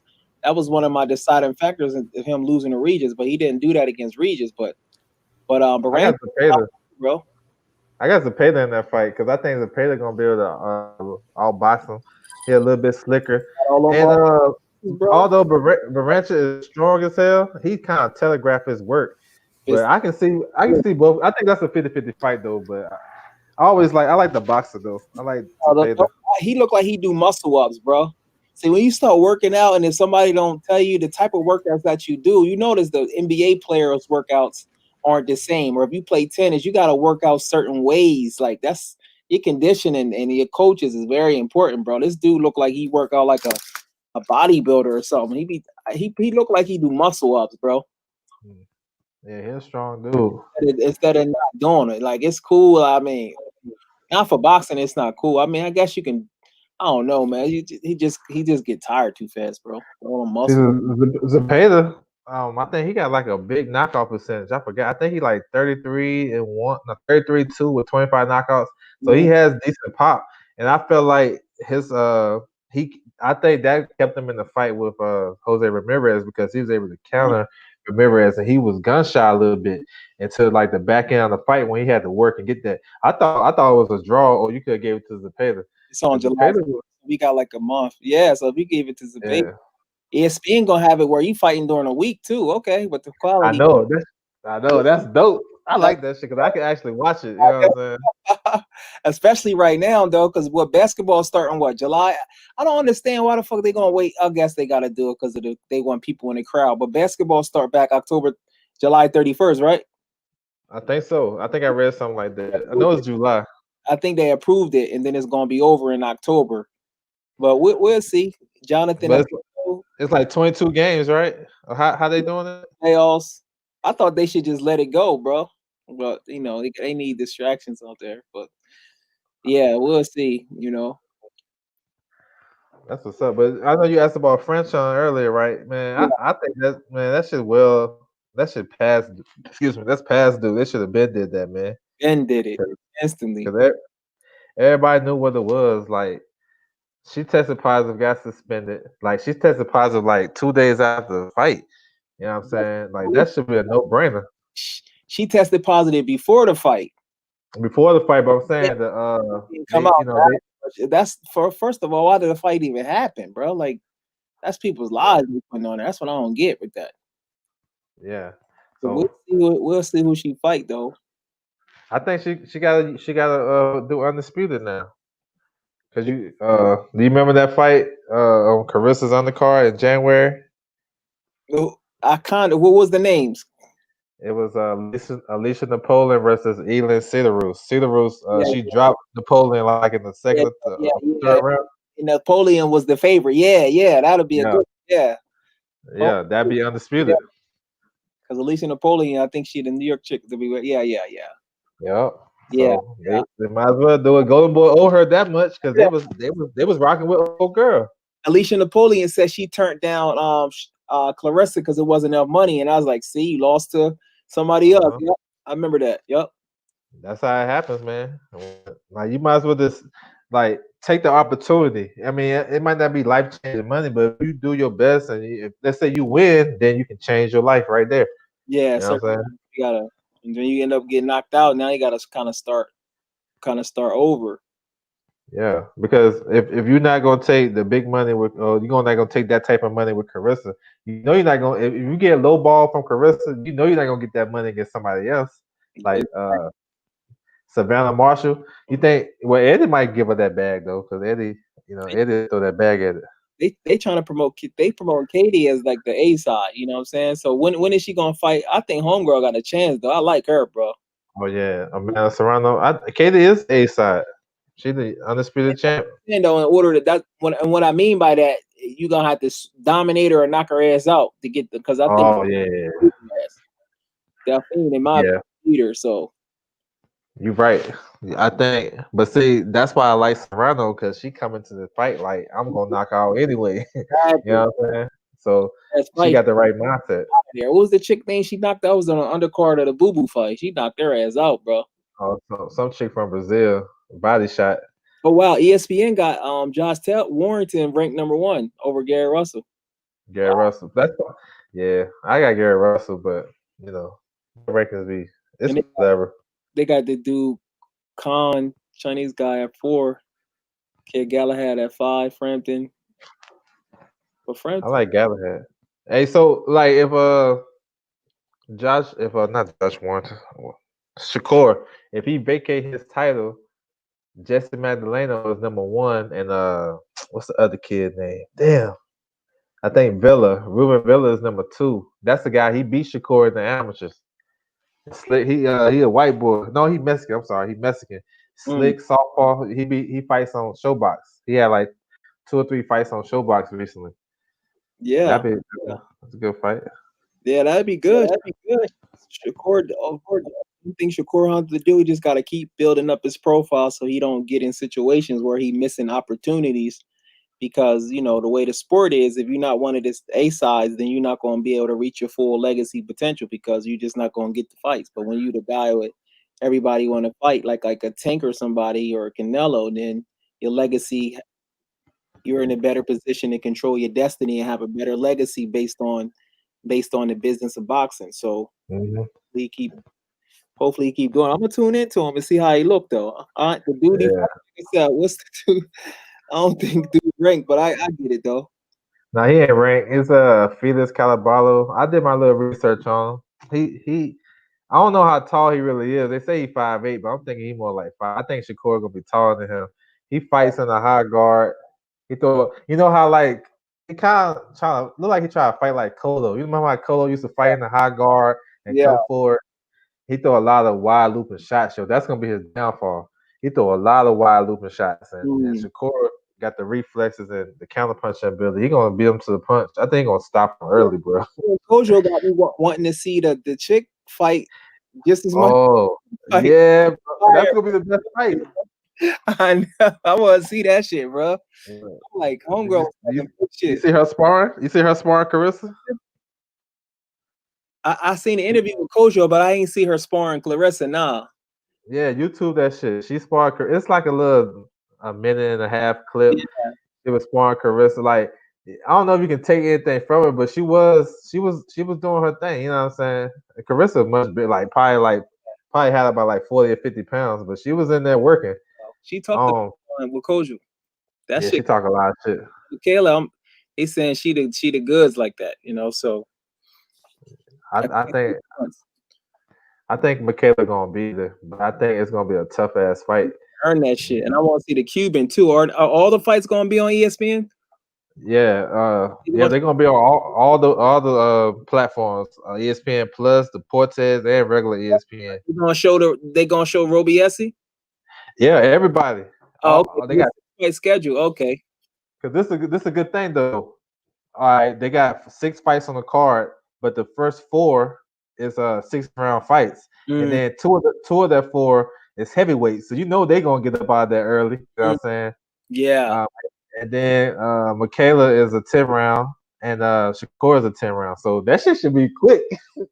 Yeah, for real. And then next Thursday they got Adam Lopez. I'm looking on ESPN right now. Yeah, Adam Lopez. He had Valdez hurt, bro. That fight, bro. I thought they stopped it too early. Actually, he's fighting Robert Garcia's one of his fighters. Yeah. He ain't ready, man. He's a decent fighter, but he ain't ready. He gonna say it again. You say he not ready for Adam? Nah, he ain't ready. He probably need that bread though. Who's his manager? Robert? Mikey. Make it, baby. But he was gonna fight Adam Lopez on that card anyway. But old boy, they made weight for Valdez, so they moved up Adam Lopez to that spot. But he was scheduled to fight him, and I was like, damn, the way he fighting, that dude ain't ready. He ain't ready. Manager, you ain't supposed to put your guys in there unless you think they're ready. That's what they say as a manager, unless it's an exuberant amount of money. And I doubt if it's an exuberant amount of money. But hey, if you don't got no bread, maybe like fuck it, I got my rent to pay. Yeah, but he might get a little bit of bread because they keep their fighters ready. Because when you try to do an event like this with no fans and this quarantine shit going on, you gotta have somebody that's ready. You know what I'm saying? Yeah, hopefully we'll see, bro. We'll hopefully they can put some better match fights out there. And I don't know what they waiting for. I think they gonna use Top Rank in America as the guinea pig, and then go ahead and start it back up. The zone they should be. I mean, shit, July is almost here. I mean, we already just June 4th, only 30 days, 4 weeks to be. So they gonna have to do something, bro. And time flying by. But next week though, the Maloney brothers, the twins, they got some decent fights though, because they fighting, one of them fighting Josh Franco. That's another Robert Garcia trained fighter. He's tough. That can be a tough fight. And then the older brother at 118, he fighting the Golden Boy fighter from Colombia, Negrete, something like that. Tough, rugged guy. You know what I'm saying? Never been knocked down, shit like that. They come to fight. Yeah, bro. Yeah, they gonna have to. They should let some fans. They should have that shit outside or something, bro. Like, I don't know how that shit gonna look though. I ain't seen a fight with no fans in there. Maybe they will see, bro. We'll see. Now, but that they fight 20th, they just not fighting big names though. Yeah, I think Jaime Maguire come back on the 27th. Oh, he do? I didn't see it on the schedule. He don't have an opponent yet, so that means he probably ain't fighting nobody. And Burchett fighting on July 4th. Yeah, that's a month. He got Mhm. uh we'll see. I don't earn what's the name. Jamel Herring fight on the second. Oh, Kendo, I seen that. I mean, Kendo. I've always seen him at 126 though. Did he just move up? Kendo? Yeah, nah, he fought. Actually, he lost to Lamont Roach for the mandatory for Jamel Herring. Okay. It was on the zone. Shit. Why is it Aaron want to eliminate Fury's WC mandatory Dylan White? Why? Oh, because to make the so I Oh, think what I got from it. got you. Go ahead. Go ahead. So they probably want to do it because to make the Joshua Yeah. fight. So homeboy would be in a situation he'd take the step aside money and just Mm. But you know what? The homeboy see in order that Dylan White might got to sue. You know what I'm saying? I remember I know they got sued before and almost went out of business, and they got sued before and they figured it out, and then I forget the dude name start with an R, and then they almost got sued on some situation. I don't know if he gonna eventually sue, bro, because I can see it at the wall, like because I want to be a cock blocker and prevent undisputed, but at the same time, his situation been long, so Yeah, it has been long though. but I mean, that shit. it's not. It's like some of that shit is his fault too, and Yeah, some of that's it what I'm saying it's the though. WBC. Yeah, Like, so I mean, are they gonna offer him step aside money? Maybe, but yeah, how much is he getting against Spivak? $1 million or so? They fighting yeah, out right in front of homeboy crib. yeah. They're fighting plantation. Did you see Anthony Joshua? Does he got an injury? I say it with the knee brace on. Right? Yeah, What the hell he doing? bro. Nobody been talking about it. What's up with that? I don't know, man. I ain't read much into it because I'm like, if he injured now, I don't think it's a big deal because it's fighting. Bro, he got one of the big ass knee braces, like ACL type. Yeah, He don't got no regular shit where you playing basketball, you trying to take your knees out. He got the big ass one. I'm like, bro. yeah. I don't know, man. And I'm surprised nobody mentioned. I got to look into it some more because hopefully that's not the case. But he don't. I mean, we'll see what's up with that Pulev fight. Nobody don't really want to see it, but that's his knees. That in his last fight he was moving around. That's not a good sign, bro. With that big ass knee brace he had on. Yo, in my opinion, I think if Fury beat Wilder again, or the winner of that fight, either or, I think they're gonna fight White because like like White. I think White he ain't gonna wait too much longer. You know what I'm saying? I don't think he should, to be honest. You think that's so?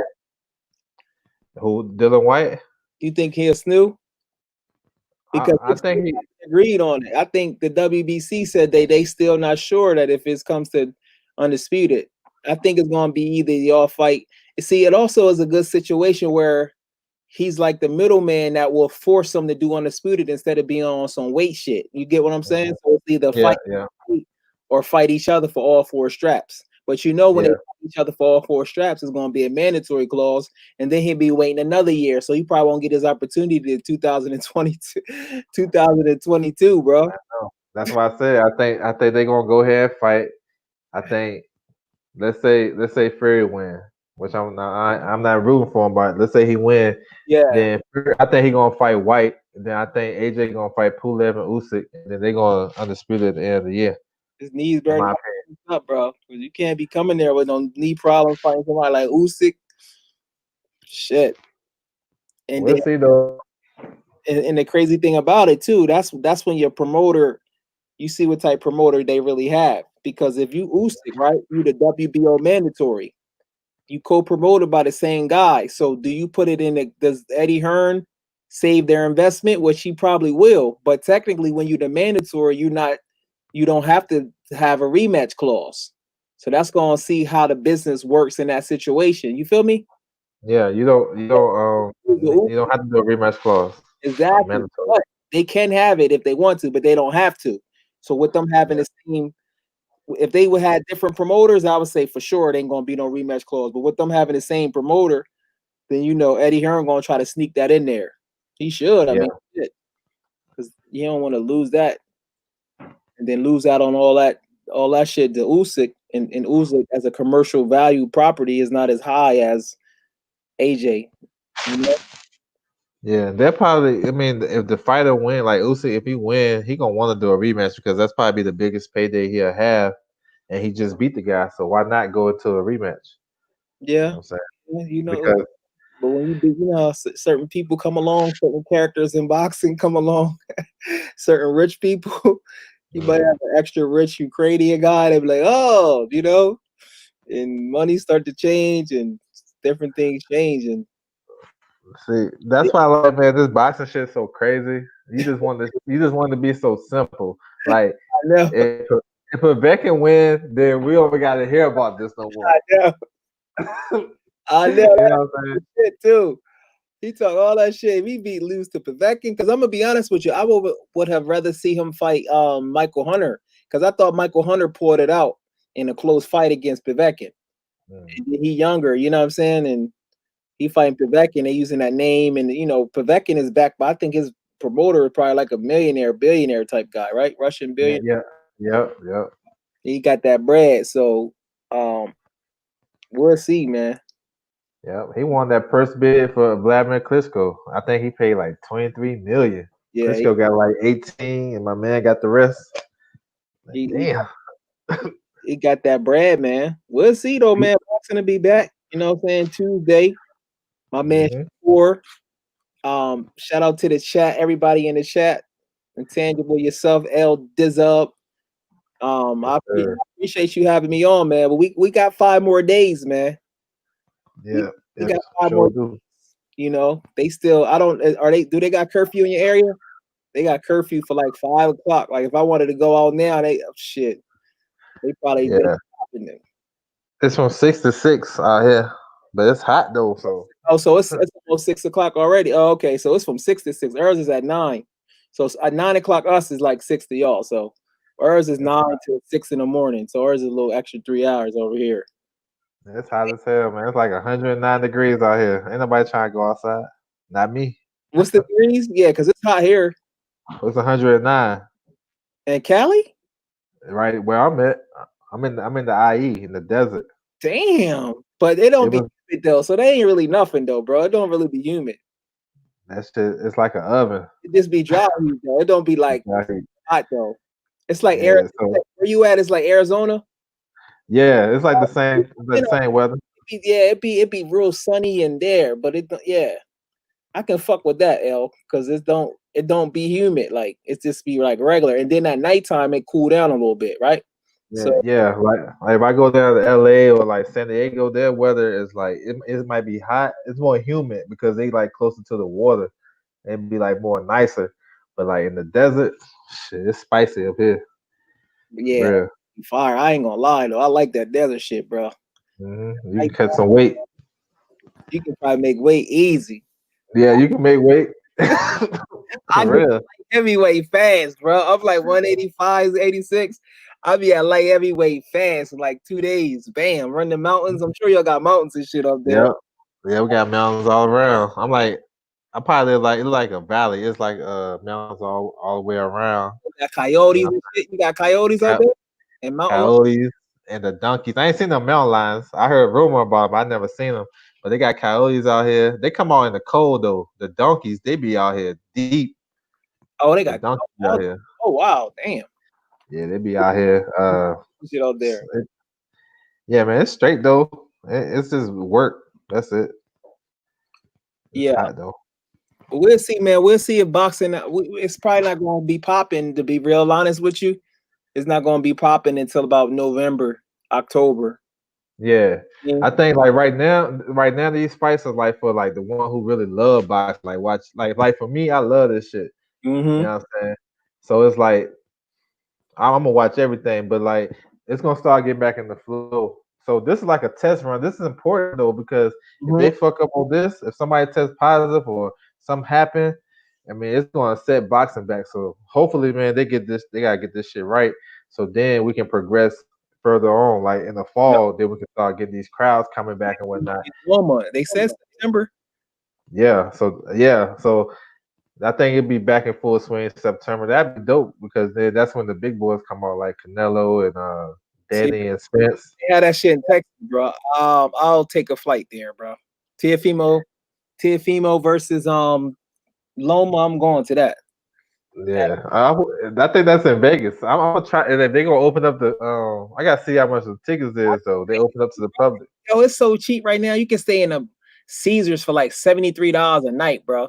Cheap. Yeah, I ain't worried about like the hotels and shit. I'm worried about like the tickets because You know they think gonna about it. bro, because everybody's scared to come. Like it's still at the beginning, so they gotta get people to come out. So the tickets is gonna be cheap first. I hope so because I hope they don't try to do it like this. Like if they're gonna open up 200 seat arena or whatever, 200 seats, then they try to overprice them shits to make it the back end up, make the difference. You know what I'm saying? That's the only thing I was concerned about. I'll pay $150, 200. I pay a buck. Oh yeah, I would too because I mean I'm right there. It's not even no like nothing crazy. I drive down there 2 hours each way. Oh, wow, to LA. you're lucky, bro. Yeah, I'm in the middle. Oh, that's I be loving that shit. That's why like I thought about. Wow. I'm in like in the middle. Like I'm 2.5 from LA and I'm 2.5 from Vegas. You know what I'm saying? Wow. So did you just to use the 2 hours as an example? If I was back home, I'm 2 hours, like hour 42 hours to New York. I'm 2 hours to DC. And here I'm like fucking 2 hours to get me to Alabama, Tennessee, North Carolina. So you right, damn, that's amazing, bro. Shit. I'm gonna be you can just like take a little weekend vacation. All right, let's go to Vegas, drive and shit. And now they not even charging the park. They want so they so desperate to have people back. That's why I do. I'll probably leave like on a Thursday night. You know what I'm saying? Take like a 4 day off of work or whatever. Get down there on Thursday night because Vegas is popping no matter what time you get there. You know what I'm saying? Check in because I want to be there on that Friday to see all the festivities. Yeah. The weigh-in. You walk around the MGM, you see all the fighters. Then you go to the weigh-in. You know what I'm saying? Then you see it's like it's crazy, yo. You see everybody there. Like you really don't have to like.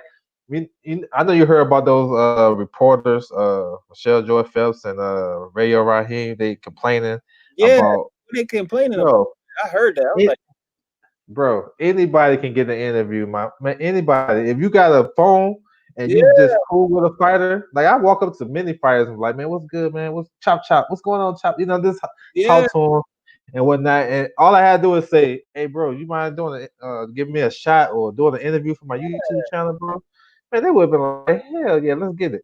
You know what I'm saying? So that I don't see why it's so hard to get content.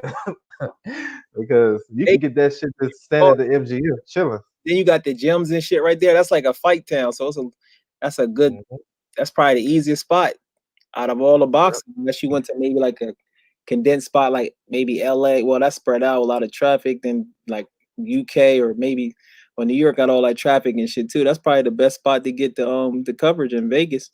Exactly. It's gonna be either or Vegas or LA because that's what most of the fights said. If you really think about. Yeah, if they in Vegas, I fly out to Vegas. You know what I'm saying? Staying something.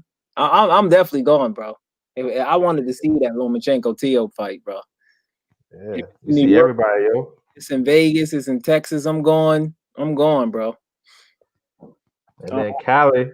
I mean, same thing in California too. I think I like Vegas better because, like, let's say if you get a room on the strip or whatever, you can walk to the MGM and shit. Mm-hmm. But like LA, it's a little bit more crowded and whatnot. Like the Staples Center, I went there I went to a game there. That shit, the Staples Center's in the hood, bro. Like, yeah, it's like so. The hotel we stayed at, it was kind of like off, but then you go around the corner, it's the hood, like for real, straight up hood. Then you walk down the street, it's a Staples Center and LA Live and all that shit. So, kind of like, okay, I got you. Yeah, that's how they. Yeah, Vegas, but when you at Vegas on the strip, it's like it's all bright lights and bunch of people and all that shit. And I mean, you can stay in the hotel, bro, and just see everybody, man. And like for real, I would just stay in the lobby. Like at the casino, sitting down, like I was playing slots, and I see somebody walk up, I'm like, yo, what's good? You know, just talk to him regular. Because when I was there, I see Blue Blood, and Fred.